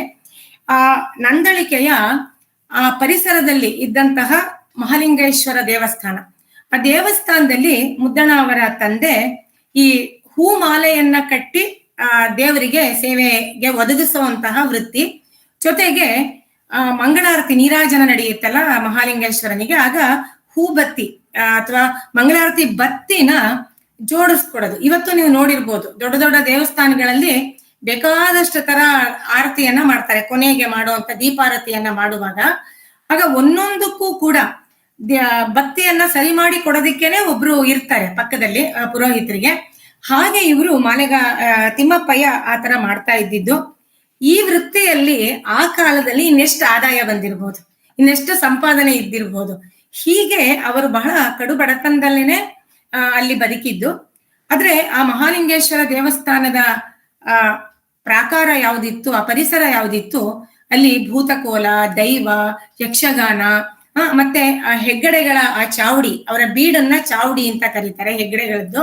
ಅಲ್ಲಿ ನಡೀತಾ ಇದ್ದಂತಹ ಅನೇಕ ಬಗೆಯ ಈ ಚಟುವಟಿಕೆಗಳು, ಆ ಪ್ರದೇಶದ ನಂಬಿಕೆಗಳು, ದಿನ ದಿನ ನಡೀತಿದ್ದಂತಹ ತಾಳಮದ್ದಲೆ, ಯಕ್ಷಗಾನ, ಮತ್ತೆ ಆ ಮಳೆಗಾಲದ ವೈಭವ, ಸುತ್ತ ಇರುವಂತಹ ಹಸುರು, ಇದೆಲ್ಲವನ್ನು ಹೀರಿಕೊಂಡು ಇವರು ಬೆಳೆದಿದ್ದು. ಅದರಿಂದಾಗಿ ಅವರ ಸಾಹಿತ್ಯಕ್ಕೆ ಒಂದು ಅನುಭವದ ಶ್ರೀಮಂತಿಕೆ ಅನ್ನೋದನ್ನ ನಾವು ಎಲ್ಲ ಕಡೆ ನೋಡ್ತಾ ಹೋಗ್ಬೋದು. ಈ ಮಗು ತುಂಬಾ ಇದ್ರಂತೆ. ಅದರಿಂದಾಗಿ ತಾಯಿ ಅವರನ್ನ ಮುದ್ದಣ ಅಂತ ಕರೆದ್ರಂತೆ. ಕಮಲಾಕ್ಷಿ ಅವರನ್ನ ನೋಡಿದಾಗ ಅದಕ್ಕೆ ಅದು ಸಾಕ್ಷಿ ಅಂತ ನಾವು ಬೇಕಾದ್ರೆ ಅನ್ಕೊಳ್ಬಹುದು. ಮುದ್ದಣ ಅವರು ಹೇಗಿದ್ರು ಅನ್ನೋದನ್ನ ನಾವು ಒಂದ್ ಸ್ವಲ್ಪ ಊಹಿಸ್ಕೊಳ್ಬಹುದು, ಆ ಜೀನ್ಸ್ ಬಂದಿರುತ್ತಲ್ಲ. ಹಾಗಾಗಿ ಅವರ ಜನ್ಮನಾಮ ಲಕ್ಷ್ಮೀನಾರಾಯಣ ಅಂತ ಹೇಳಿ, ಅವರದನ್ನ NLN ಅಂತ ಹೇಳಿ ಹಚ್ಚೆ ಕೂಡ ಹಾಕಿಸ್ಕೊಂಡಿದ್ರು ಅಂತ ಐರೋಡಿ ಅವರು ಬರೀತಾರೆ. ಗೋವಿಂದ ಪೈ ಅವರ ವ್ಯಕ್ತಿ ಚಿತ್ರಣವನ್ನ ಕೊಡ್ತಾರೆ, ಎಷ್ಟು ಚೆನ್ನಾಗಿದ್ರು ಅಂತ ಹೇಳ್ಬಿಟ್ಟು. ಅವರು ಸುಮಾರು ನೋಡಿ ಗೋವಿಂದ ಪೈ ಅವರು ಕೊಡೋ ಚಿತ್ರಣ 5 ಅಡಿ 4 ಅಂಗುಲ ಎತ್ತರ ಇದ್ರು, ರೂಪ ಬಹಳ ಸುಂದರವಾಗಿತ್ತು, ಮುದ್ರೆ ಅಂದ್ರೆ ಅವರು ನಿಲವು, ಭಾವ, ಭಂಗಿ ಅದೆಲ್ಲ ಬಹಳ ಗಂಭೀರವಾಗಿತ್ತು, ಕಣ್ಣು ತುಂಬಾ ಬಹಳ ಚಂಚಲವಾಗಿತ್ತಂತೆ. ಎಲ್ಲ ಕಡೆ ನೋಡಿ ಎಲ್ಲ ವಿಷಯವನ್ನು ಗ್ರಹಿಸ್ಕೊಳ್ಬೇಕು ಅನ್ನೋ ತರ ಅತ್ತ ಇತ್ತ ಹೊಯ್ದಾಡು ಅಂತ ಇದು. ಮೂಗು ಸ್ವಲ್ಪ ಉದ್ದಕ್ಕಿತ್ತು, ನಡಿಗೆ ದಿಟ್ಟವಾಗಿತ್ತು, ಇದು ಮಾತುಗಾರಿಕೆ ಎಷ್ಟ್ ಬೇಕೋ ಅಷ್ಟೇ. ಅವರ ಭಾಷೆ ಮಾತ್ರ ಬಹಳ ಶುದ್ಧವಾಗಿತ್ತು, ಬುದ್ಧಿ ಬಹಳ ಚುರುಕಾಗಿತ್ತಂತೆ. ಈ ಟೆಲಿಗ್ರಾಫ್ ಆಫೀಸಿನ ಹೊರಗಡೆ ನಿಂತ್ಕೊಂಡೇನೆ ಆ ಟೆಲಿಗ್ರಾಫ್ ಯಂತ್ರ ಇದೆಯಲ್ಲ, ಅದು ಟಕ್ ಟಕ್ ಟಕ್ ಮೋರ್ಸ್ ಕೋಡ್ ಗೊತ್ತಿದೆಯಲ್ಲ, ಟಕ್ ಟಕ್ ಟಕ್ ಟಕ್ ಟಕ್ ಟಕ್ ಅಂದ್ರೆ ಅವ್ರು ಹೊರಗೆ ನಿಂತ್ಕೊಂಡೆ ಅದನ್ನ ಅವರು ಡಿಕೋಡ್ ಮಾಡ್ತಾ ಇದ್ರಂತೆ. ಓ ಇದೇ ಬಂದಿರ್ತಿದ್ದು ಅಂತ. ಅಷ್ಟು ಮಟ್ಟದ ಒಂದು ಏಕಸಂಧಿ ಗ್ರಾಹಿ ಅಂತಾರಲ್ಲ, ಒಂದು ಸತಿ ಕೇಳ್ತಿದ್ದಾಗೆ ಅದು ಹಾಗೇನೆ ಬ್ಲಾಟಿಂಗ್ ಪೇಪರ್ ತರ ಒಳಗಡೆಗೆ ಹೀರ್ಕೊಳ್ಳೋ ಅಂತ ಒಂದು ಇದಿತ್ತು. ಇನ್ನು ಕನ್ನಡ ಮಾತ್ರ ಅಲ್ಲ, ಅವರಿಗೆ ಸಂಸ್ಕೃತ, ಮಲಯಾಳಿ ಇದೆಲ್ಲ ಪ್ರಾಯಶಃ ಮರಾಠಿನೂ ಗೊತ್ತಿತ್ತು ಅಂತ ಹೇಳಿ ಪೈಗಳು ಹೇಳ್ತಾರೆ. ಕೊನೆಗೆ ಇಂಗ್ಲಿಷ್ ಅನ್ನು ಬಲ್ಲವರಾಗಿದ್ರು. ಜೊತೆಗೆ ಸಂಗೀತದಲ್ಲೂ ಸಾಕಷ್ಟು ಪರಿಶ್ರಮ ಇತ್ತು ಅಂತೆಲ್ಲ ಅವರ ಆಳ್ತನದ ಬಗ್ಗೆ ಇದಿತ್ತಂತೆ. ಅವರೇ ಹೇಳೋದು, 2 ಕೈಯಿಂದ ಅಕ್ಕಿ ಮುಡಿಗಳನ್ನ ಎತ್ತಿ ಬಿಡ್ತಾ ಇದ್ರು ಅಂತ ಹೇಳಿ. ಹೀಗೆ ಅವರು ತುಂಬಾ ಎಲ್ಲ ತರಲ್ಲೂ ಚುರುಕಾಗಿದ್ರು, ಬಹಳ ನಿಷ್ಣಾತರಾಗಿದ್ರು ಹಲವು ಭಾಷೆಗಳಲ್ಲಿ ಅನ್ನೋದನ್ನ ಅವರು ಹೇಳ್ತಾರೆ. ಹೀಗೆ ತಾಯಿ ಯಾವ ಮುದ್ದಣ ಅಂತ ಹೇಳಿ ಹೆಸರಿಟ್ರೋ, ಲಕ್ಷ್ಮೀನಾರಾಯಣ ಅನ್ನೋದು ಯಾರು ಹೇಳೋದೇ ಇಲ್ಲ. ನಮ್ಮ ಕನ್ನಡಿಗರ ತಾಯಿ ಇಟ್ಟ ಹೆಸರೇ ಕನ್ನಡಿಗರ ಮನಸ್ಸಿನಲ್ಲಿ ಅದು ಅಚ್ಚೊತ್ತು ಬಿಡ್ತು. ಕನ್ನಡ ಸಾಹಿತ್ಯ ಚರಿತ್ರೆಯಲ್ಲಿ ಕೂಡ ಅವ್ರನ್ನ ಲಕ್ಷ್ಮೀನಾರಾಯಣ ಅಂತ ಗುರುತಿಸಲ್ಲ. ಮುದ್ದಣನ ಕಾವ್ಯ ಅಂತಾನೆ ನಾವೆಲ್ಲರೂ ಸಾಹಿತ್ಯ ಚರಿತ್ರೆಯಲ್ಲಿ ನೋಡಿರೋದು ಕೂಡ. ಹೀಗೆ ಕನ್ನಡ ಜನತೆಗೂ ಅದು ಮೆಚ್ಚೆ ಆಯ್ತು. ಮುದ್ದಣ ಅವರ ಹೆಸರು, ಅವರ ಕಾವ್ಯ, ಇದೆಲ್ಲವೂ ಕೂಡ ಸಾಹಿತ್ಯ ಸೃಷ್ಟಿ ಎಲ್ಲವೂ ಮೆಚ್ಚೆ ಆಯ್ತು ಅಂತ ನಾವು ಅನ್ಕೊಳ್ಬಹುದು. ಇನ್ನು ಅವರ ವಿದ್ಯಾಭ್ಯಾಸ ಹೆಚ್ಚೇನು ಓದಿಲ್ಲ. ಕವಿ ಆಗೋದಿಕ್ಕೆ, ಪಂಡಿತರಾಗೋದಿಕ್ಕೆ 100 ಮಾರ್ಗ, ಸ್ಕೂಲ್ಗೆ ಹೋಗೇ ಓದ್ಬೇಕು ಅನ್ನೋದೇನಿಲ್ಲ. ಅದಕ್ಕೆ ನಮ್ಮಲ್ಲೇ ಸ್ಟ್ಯಾಂಡಿಂಗ್ ಎಕ್ಸಾಂಪಲ್, ಒಂದು ನಿದರ್ಶನವಾಗಿ ನಮ್ಮ DVG ಅವರಿದ್ದಾರೆ. ಅದು ಬಿಟ್ರೆ ಮುದ್ದಣ್ಣನಂಥವ್ರಿದ್ದಾರೆ. ಹೀಗೆ ನಮ್ಮ ಕಾಲದಲ್ಲಿ, ಹಿಂದಿನದು ತುಂಬಾ ಹಿಂದಿನದು ಬಿಟ್ಬಿಡಿ, ಈ ಕಾಲದಲ್ಲಿ ನೋಡಿದಾಗ DVG ಮೆಟ್ರಿಕ್, ನಾನು ಪಾಸು ಮಾಡಿದ ಅತಿ ದೊಡ್ಡ ಪರೀಕ್ಷೆ ಅಂದ್ರೆ ಮೆಟ್ರಿಕ್ ಅಂತ ಅವರು ತುಂಬಾ ಹೆಮ್ಮೆಯಿಂದ ತಮ್ಮನ್ನೇ ತಾವು ಗೇಲಿ ಮಾಡ್ಕೊಂಡು ಹೇಳ್ಕೊಳ್ತಾರೆ. ಅದೇ ತರ ಮುದ್ದಣ್ಣ ಅವರು ಪ್ರಾಥಮಿಕ ವಿದ್ಯಾಭ್ಯಾಸವನ್ನ ನಂದಳಿಕೆನಲ್ಲೇ ಮಾಡ್ತಾರೆ. ಮುಂದೆ ಉಡುಪಿ ಬೋರ್ಡ್ ಹೈಸ್ಕೂಲ್ಗೆ ಹೋಗಿ ಸೇರ್ಕೊಳ್ತಾರೆ. ಹತ್ರ ಇದ್ದಿದ್ದು ಉಡುಪಿನೇ. ಆದ್ರೆ ಬಡತನ, ಓದನ್ನ ಮುಂದುವರ್ಸಕ್ ಆಗ್ಲಿಲ್ಲ. ಹಾಗಾಗಿ ಯಾವ್ದಾದ್ರು ಒಂದು ಉದ್ಯೋಗಕ್ಕೆ ತಗಲ ಹಾಕೋಬೇಕು. ಉದ್ಯೋಗಕ್ಕೆ ಇವತ್ತು ನಾವು ಕೇಳ್ತೀವಲ್ಲ, ಕನ್ನಡ ಕಲ್ತ್ರೆ ಏನಾಗತ್ತೆ, ಅನ್ನ ಕೊಡತ್ತಾ ಅಂತ. ಅನ್ನ ಕೊಡೋ ಅಂತ ಓದು ಅವತ್ತು ಅವ್ರಿಗೆ ಅಗತ್ಯ ಆಗಿತ್ತು. ಹಾಗಾಗಿ ಅವ್ರು ಏನ್ ಮಾಡ್ತಾರೆ, ವ್ಯಾಯಾಮ ಶಿಕ್ಷಣ ಅದನ್ನ ಪಡ್ಕೊಳ್ಳೋದಿಕ್ಕೆ ಫಿಸಿಕಲ್ ಎಜುಕೇಶನ್ ಟ್ರೈನಿಂಗ್ ಅದು ಅವಾಗ ಎಲ್ಲೆಲ್ಲೂ ಇರ್ಲಿಲ್ಲ. ಮದ್ರಾಸ್ ಪ್ರಾಂತಕ್ಕೆನೆ, ಮದ್ರಾಸ್ ಪ್ರೆಸಿಡೆನ್ಸಿಗೆನೆ ಉಡುಪಿನೂ ಸೇರಿತ್ತು ಅವಾಗ. ದಕ್ಷಿಣ ಕನ್ನಡ ಎಲ್ಲ ಮದ್ರಾಸ್ ಪ್ರೆಸಿಡೆನ್ಸಿಗೆ ಇದ್ದಿದ್ದು ತಾನೆ. ಅವರಲ್ಲಿ ಮದ್ರಾಸಿಗೆ ಹೋಗಿ ಈ ಒಂದು ವ್ಯಾಯಾಮ ಶಿಕ್ಷಣದಲ್ಲಿ BT ಅಂತಾರಲ್ಲ ಅದನ್ನ ಅವರು ಪಡ್ಕೊಳ್ತಾರೆ. ಅಲ್ಲಿಂದ ಬಂದು ತಾವು ಓದಿದಂತಹ ಉಡುಪಿ ಬೋರ್ಡ್ ಹೈಸ್ಕೂಲ್ ನಲ್ಲೇನೆ 1889ರಲ್ಲಿ ತಿಂಗಳಿಗೆ 10 ರೂಪಾಯಿ ಸಂಬಳ. ಈ ಸಂಬಳಕ್ಕೆ ಅವರು ವ್ಯಾಯಾಮ ಶಿಕ್ಷಕರಾಗಿ ಅವರು ಆ ಕೆಲಸವನ್ನ, ವೃತ್ತಿಯನ್ನ ಶುರು ಮಾಡ್ತಾರೆ. ಇಲ್ಲಿಂದ ಮುದ್ದಣ ಅವರ ಸ್ವಂತದ ಸಾಮಾಜಿಕವಾದ ಬದುಕು ಅನ್ನೋದು ಇಲ್ಲಿಂದ ಶುರು ಆಗುತ್ತೆ. ಅದಾದ್ಮೇಲೆ ಅವರ ವಿವಾಹ ಆಗತ್ತೆ. ಅವರಾಗ್ಲೇ ಹೇಳಿದ್ರು, ಕಮಲಂನವರು, ಕಮಲಾಬಾಯಿ ಅಂತ ಕೂಡ ಅವ್ರ ಹೆಸರು. ಆಕೆ ಶಿವಮೊಗ್ಗ ಹತ್ರ ಇರೋ ಕಾಗೇಕೋಡಿನ ಮಗ್ಗಿ ಅನ್ನುವಂತಹ ಒಂದು ಗ್ರಾಮದ ಹೆಣ್ಣು ಮಗಳು. ಅವರು ನನ್ನ ನಾಮಕರಣದಲ್ಲೂ ಇದ್ರು ಅಂತ ಹೇಳಿದ್ರು ನೋಡಿ. ಇದ್ರ ಬಗ್ಗೆ ನಾನೊಂದು ಕಥೆ ಓದಿದೆ, ಅವ್ರ ನಾಮಕರಣದ ಬಗ್ಗೆ ಅಲ್ಲ, ಅಂದ್ರೆ ಅವರು ಕಮಲಂನವರು ಬಹಳ ಕಾಲ ಇದ್ರು ಅನ್ನೋದು. ನಮ್ಮ ಕನ್ನಡದ ಮತ್ತೊಬ್ಬ ಕವಿಯಾದಂತಹ NS ಲಕ್ಷ್ಮೀನಾರಾಯಣ್ ಭಟ್ರು ಬಹಳ ಹಿಂದೆ ಸುಧಾದಲ್ಲಿ ಒಂದು ಕತೆ ಬರೆದಿದ್ರು. ಅವ್ರು ಯಾರ್ದೋ ನೆಂಟ್ರ ಮನೆಗೆ ಹೋದಾಗ ಆ ನೆಂಟ್ರ, ಅದ್ ಬಹುಶಃ ನಿಮ್ಮನೇನೋ ಏನೋ ನನಗೆ ಗೊತ್ತಿಲ್ಲ, ಯಾವ್ದೋ ಒಂದು ಸಮಾರಂಭಕ್ಕೆ ಅವ್ರು ಹೋಗಿದ್ದಾಗ ಒಂದು ಕೋಣೆನಲ್ಲಿ ಇವರು ಇದ್ರು, ಯಾರು ಕಮಲಂನವರು. ಅವರನ್ನ ನೋಡಿದಾಗ ಲಕ್ಷ್ಮೀನಾರಾಯಣ್ ಭಟ್ರಿಗೆ ಆಮೇಲೆ ಯಾರೋ ಪರಿಚಯ ಮಾಡ್ಕೊಟ್ರು, ಇವರು ಮುದ್ದಣ ಅವರ ಪತ್ನಿ ಅಂತ ಹೇಳಿ ಅಂತ ಅವರು ಸುಧಾದಲ್ಲಿ ಬರ್ದಿದ್ದನ್ನ ನಾನು ಓದಿದ್ದ ಜ್ಞಾಪಕ ಇದೆ. ಈಗ ನೀವು ಹೇಳಿದ ಮೇಲೆ ಅವ್ರು ಎಷ್ಟು ಕಾಲ ಬದುಕಿದ್ರು ಅನ್ನೋದು ಕೂಡ ನಮಗೆ ಈಗ ಪುರಾವೆ ಸಮೇತ ಸಿಕ್ತು ಅಂತ ಹೇಳ್ಬೋದು. ಇನ್ನು ಮಕ್ಕಳು ಜಾಸ್ತಿ ಇರ್ಲಿಲ್ಲ. ಅವರು ಅಲ್ಪ ಕಾಲದಲ್ಲಿಯೇ ಅವರು ಈ ಲೋಕವನ್ನ ಬಿಟ್ಟು ಬಿಟ್ಟಿದ್ರಿಂದ ಅವರು ಸಾಯೋದಕ್ಕೆ ಸ್ವಲ್ಪ ಮೊದಲು 1 ವರ್ಷ ಆಗಿತ್ತು ಅಂತ ಅನ್ಸುತ್ತೆ. ಅವ್ರು ಸಾಯೋ ಹೊತ್ತಿಗೆ ರಾಧಾಕೃಷ್ಣ ಅಂತ ಹೇಳಿ ಒಬ್ರು ಮಗ, ಅವರ ಮೊಮ್ಮಗಳೇ ಶ್ರೀಮತಿ ಕಮಲಾಕ್ಷಿ ಅನ್ನೋದು ನಾವ್ ಇವಾಗ ನೋಡ್ಕೊಂಡಿದೀವಿ. ಇಷ್ಟು ಅವರ ಕೌಟುಂಬಿಕವಾದಂತಹ ಒಂದು ವಿಷಯ. ಇದನ್ನ ನಾನು ತುಂಬಾ ಸ್ಥೂಲವಾಗೇನೆ ಹೇಳ್ತಾ ಇದ್ದೀನಿ, ಬಹಳ ವಿಸ್ತಾರ ಏನು ಬೇಡ. ಇಷ್ಟೇ, ಎಲ್ಲರೂ ಇದನ್ನೇ ತಿರ್ಗಾಮುರ್ಗಾ ಬೇರೆ ಬೇರೆ ಬೇರೆ ತರದಲ್ಲಿ ಹೇಳ್ಕೊಂಡು ಬಂದಿದ್ದಾರೆ. ಇದಿಷ್ಟು ಮಾತ್ರ ಅವರ ಕೌಟುಂಬಿಕವಾದ ವಿಷಯ. ಒಟ್ನಲ್ಲಿ ಕಡು ಬಡತನ, ಅತಿಯಾದಂತ ವಿದ್ಯಾದಾಹ, ತಿಳ್ಕೊಳ್ಬೇಕು ಅನ್ನುವಂಥದ್ದು, ಮತ್ತೆ ಪ್ರತಿಭೆ ಇತ್ತು. ಒಳಗಿನಿಂದ ಆ ಒಂದು ಸರ್ಜನಶೀಲತೆ ಅಂತಾರಲ್ಲ, ಏನನ್ನಾದ್ರೂ ಬರಿಬೇಕು, ಏನನ್ನಾದ್ರೂ ಮಾಡ್ಬೇಕು. ಕೇವಲ ಹೊಟ್ಟೆಪಾಡಿಗಾಗಿ ಮಾಡೋ ಉದ್ಯೋಗ ಮಾತ್ರ ಅಲ್ಲ, ಮಿಕ್ಕ ಏನನ್ನಾದ್ರೂ ಮಾಡ್ಬೇಕು ಅನ್ನುವಂತ ಅದಮ್ಯವಾದಂತ ತುಡಿತ, ಇದೆಲ್ಲವೂ ಇದ್ದದ್ದು ಮುದ್ದಣನವರಲ್ಲಿ ನಮ್ಗೆ ಗೊತ್ತಾಗತ್ತೆ. ಇಂತಹ ಅದ್ಭುತವಾದಂತಹ ಒಂದು ವ್ಯಕ್ತಿತ್ವದ ಮುದ್ದಣ ಅವರು ನಮ್ಮ ಕನ್ನಡಿಗರಿಗೆ ಅವರ ಒಂದು ಸಾಹಿತ್ಯದ ವಾಂಗ್ಮಯ ರಾಶಿಗೆ ಕೊಡುಗೆಯನ್ನ ಕೊಟ್ಟಿದ್ದಾರೆ. ತುಂಬಾ ಅಂತ ಇಲ್ಲ, ಈಗೆಲ್ಲ ನಾವು 30 ಪುಸ್ತಕ ಬರ್ದಿದೀವಿ, 10 ಪುಸ್ತಕ ಬರ್ದಿದೀವಿ ಅನ್ನೋದೇ ಒಂದು ದೊಡ್ಡ ಪಟ್ಟಿಯನ್ನೇ ನಾವು ಹಾಕೊಳ್ಳೋದನ್ನ ನೋಡ್ತಾ ಇದ್ದೀವಿ. ಆದ್ರೆ ವ್ಯಾಸ ವಾಲ್ಮೀಕಿಯರು ಹೇಗೆ ಒಂದೊಂದೇ ಗ್ರಂಥವನ್ನ ಬರೆದು, ಒಂದೊಂದೇ ಕಾವ್ಯವನ್ನ ಬರೆದು ಅಜರಾಮರರಾಗ್ಬಿಟ್ರೋ, ಆತರ ಕಡಿಮೆ ಆದ್ರೂ ಕೂಡ ಬಹಳ ಬೆಲೆಯುಳ್ಳ, ಗಟ್ಟಿಯಾದ, ಮೌಲ್ಯಯುತವಾದಂತಹ ಸಾಹಿತ್ಯವನ್ನ ನಿರ್ಮಾಣ ಮಾಡಿದ್ದು ಮುದ್ದಣ ಅವರ ಒಂದು ಹೆಗ್ಗಳಿಕೆ. ಕುಮಾರವ್ಯಾಸ, ಲಕ್ಷ್ಮೀಶ, ಪಂಪ ಎಲ್ಲರೂ ಕೂಡ ಹಾಗೇನೆ ಗಟ್ಟಿಯಾದ ಸಾಹಿತ್ಯ, ಸಂಖ್ಯೆಯಿಂದ ಕಡಿಮೆ, ಗುಣದಿಂದ ಹಿರಿದು, ಈ ರೀತಿಯಾದಂತ ಒಂದು ನಿಟ್ಟಿನಲ್ಲಿ ಅವರೆಲ್ಲ ಸಾಹಿತ್ಯದ ನಿರ್ಮಾಣವನ್ನ ಮಾಡಿದ್ದು. ಮುದ್ದಣ ಅವರು ಕೂಡ ಅದೇ ಒಂದು ವರ್ಗಕ್ಕೆ ಸೇರ್ತಾರೆ. ಇವರು ಬರೆದಿದ್ದು 2 ಯಕ್ಷಗಾನ ಪ್ರಸಂಗಗಳು, 1 ಪದ್ಯಕಾವ್ಯ, 2 ಗದ್ಯಕಾವ್ಯ. ಈಗ 5 ಅವರ ಒಂದು ಮುಖ್ಯವಾದಂತಹ ಒಂದು ಸೃಷ್ಟಿ. ಕಾಮಶಾಸ್ತ್ರದ ಬಗ್ಗೆನೂ ಬರ್ದಿದ್ರು ಅಂತೆಲ್ಲ ಹೇಳ್ತಿದ್ರು, ಆದ್ರೆ ಅದಲ್ಲ ಅಂತ ಗೋವಿಂದ ಪೈಗಳು ಅದನ್ನ ಸಾಧಾರವಾಗಿ ನಿರೂಪಣೆ ಮಾಡಿದ್ದಾರೆ ಅಂತ ಹೇಳಿದ್ದಾರೆ. ಹಾಗಾಗಿ ಅದ್ರ ಬಗ್ಗೆ ನನಗಂತೂ ಏನೂ ಗೊತ್ತಿಲ್ಲ, ಅದು ಇರೋ ವಿಷಯ ಮಾತ್ರ ತಿಳಿಸಿದೀನಿ. ಇದು 2 ಯಕ್ಷಗಾನ ಪ್ರಸಂಗಗಳು ಯಾವುದು ಅಂದ್ರೆ ರತ್ನಾವತಿ ಕಲ್ಯಾಣ ಅಂತ ಹೇಳ್ಬಿಟ್ಟು, ಇನ್ನೊಂದು ಕುಮಾರ ವಿಜಯ ಅಂತ ಹೇಳಿ. ಈ ರತ್ನಾವತಿ ಕಲ್ಯಾಣ ಅನ್ನೋದು ಹೆಸರೇ ಹೇಳ್ತಾ ಇದೆ, ಯಕ್ಷಗಾನಕ್ಕೆ 2 ಥೀಮ್, ಒಂದು ಕಲ್ಯಾಣ, ಇನ್ನೊಂದು ಕಾಳಗ. ಕಲ್ಯಾಣ ಆದ್ಮೇಲೆ ಕಾಳಗ ಅಥವಾ ಕಾಳಗ ಆದ್ಮೇಲೆ ಕಲ್ಯಾಣ, ಈ 2 ಯಕ್ಷಗಾನದಲ್ಲಿ ಯಾವಾಗ್ಲೂ ಇರೋ ಥೀಮ್ ನೋಡಿ. ನೀವು ಯಾವ ಒಂದು ಯಕ್ಷಗಾನದ ಪ್ರಸಂಗ ತಗೊಂಡ್ರು ಕೂಡ ಅದೇ ಥೀಮ್ ಅಲ್ಲಿ ಹೋಗ್ತಾ ಇರುತ್ತೆ. ಇದ್ರ ಮಧ್ಯ ಶೃಂಗಾರ, ವೀರ, ಹಾಸ್ಯ ಎಲ್ಲವೂ ಬರ್ತಾ ಇರುತ್ತೆ. ಹೀಗೆ ಯಕ್ಷಗಾನದ ಒಂದು ಚೌಕಟ್ಟಿರುತ್ತೆ. ಇವರು ಕೂಡ ರತ್ನಾವತಿ ಕಲ್ಯಾಣ ಅಂತ ಒಂದು ಇದನ್ನು ಬರೆದಿದ್ದಾರೆ. ಇದು ಶ್ರೀಹರ್ಷನ ಒಂದು ಸಂಸ್ಕೃತ ನಾಟಿಕ ಅಂತ ಒಂದಿದೆ, ರತ್ನಾವಲಿ ಅಂತ ಹೇಳಿ. ಅದನ್ನ ಇವರು ಮಳಲಿ ಸುಬ್ಬರಾಯರು ಇವ್ರಿಗೆ ಓದಿ ಹೇಳ್ತಾ ಇದ್ರಂತೆ. ಇವರಿಗೆ ಸಂಸ್ಕೃತವನ್ನ ತುಂಬಾ ಕಲಿಸ್ತೋರು ಮಳಲಿ ಸುಬ್ಬರಾಯರು. ಅದ್ರ ಬಗ್ಗೆ ಮುಂದೆ ಬರ್ತೀನಿ ನಾನು. ಆ ರತ್ನಾವಳಿ ನಾಟಿಕೆಯನ್ನ ಕೇಳಿ, ನಾನು ಆಗ್ಲೇ ಹೇಳಿದ್ನಲ್ಲ ಏಕಸಂಧಿಗ್ರಾಹಿಯಾಗಿದ್ರು ಅವರು ಅಂತ ಹೇಳಿ, ಅದೇ ಕಥೆಯನ್ನ ಯಕ್ಷಗಾನಕ್ಕೆ ಬೇಕಾದಂತಹ ರತ್ನಾವತಿ ಅಂತಾನೆ ಅವಳ ಹೆಸರು. ಅವಳು ಮತ್ತು ಇದಕ್ಕೆ ಇನ್ನೂ ಒಂದು ಹೆಸರುಂಟು, ಎಂತ ದೃಢವರ್ಮನ ಕಾಳಗ ಅಂತಾನೆ ಒಂದಕ್ಕೆ, ಇದಕ್ಕೆ ಆ ಹೆಸರು ಕೊಟ್ಟಿದ್ದಾರೆ. ಇನ್ನೊಂದು ಅವರಿಬ್ಬರ ಒಂದು ಕಲ್ಯಾಣ ಆಗುವಂತ ಕಥೆ ಇದು.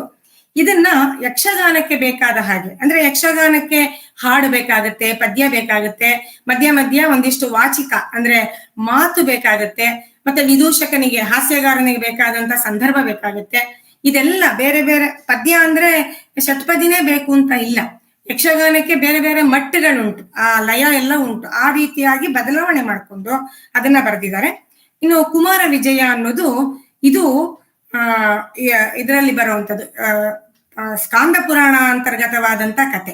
ಇದು ಷಣ್ಮುಖ ಅಂದ್ರೆ ಆರು ಮುಖ ಇರುವಂತ ಷಣ್ಮುಖ ಅಥವಾ ಸುಬ್ರಹ್ಮಣ್ಯ ಸ್ವಾಮಿ, ಸ್ಕಂದ ಅಂತೆಲ್ಲ ಕರೀತಾರಲ್ಲ, ಅವನು ನಮ್ಮ ದೇವ ಸೇನಾಪತಿ. ಅವನ ಒಂದು ವಿಜಯ ಅಂದ್ರೆ ಶೂರ ಪದ್ಮಾಸುರ ಅಂತ ಒಬ್ಬ ಅಸುರ, ಅವನ ಜೊತೆ ಇವನು ಕಾಳಗ ಮಾಡಿ ಅವನನ್ನ ಸೋಲಿಸಿ ಧರ್ಮವನ್ನ ನೆಲೆನಾಟುವಂತಹ ಒಂದು ಕಥೆ. ಅದನ್ನ ಅವರು ಷಣ್ಮುಖನ ಚರಿತ್ರೆ, ಅದನ್ನು ಕೂಡ ಅವರು ಯಕ್ಷಗಾನಕ್ಕೆ ಬರೆದಿದ್ದಾರೆ. ಇವೆರಡು ಯಕ್ಷಗಾನದ ಒಂದು ಪ್ರಸಂಗ ಆಯಿತು. ಇನ್ನು ಅದಾದ ಮೇಲೆ ಬರೆದಿರುವಂಥದ್ದು ಶ್ರೀರಾಮ ಪಟ್ಟಾಭಿಷೇಕಂ ಅಂತ ಹೇಳಿ.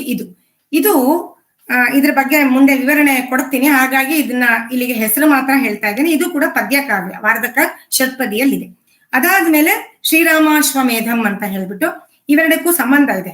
ಶ್ರೀರಾಮ ಪಟ್ಟಾಭಿಷೇಕಕ್ಕೂ ಶ್ರೀರಾಮಾಶ್ವಮೇಧಕ್ಕೂ ಸಂಬಂಧ ಇದೆ, ಅದನ್ನು ಮುಂದೆ ಬರ್ತೀನಿ ನಾನು.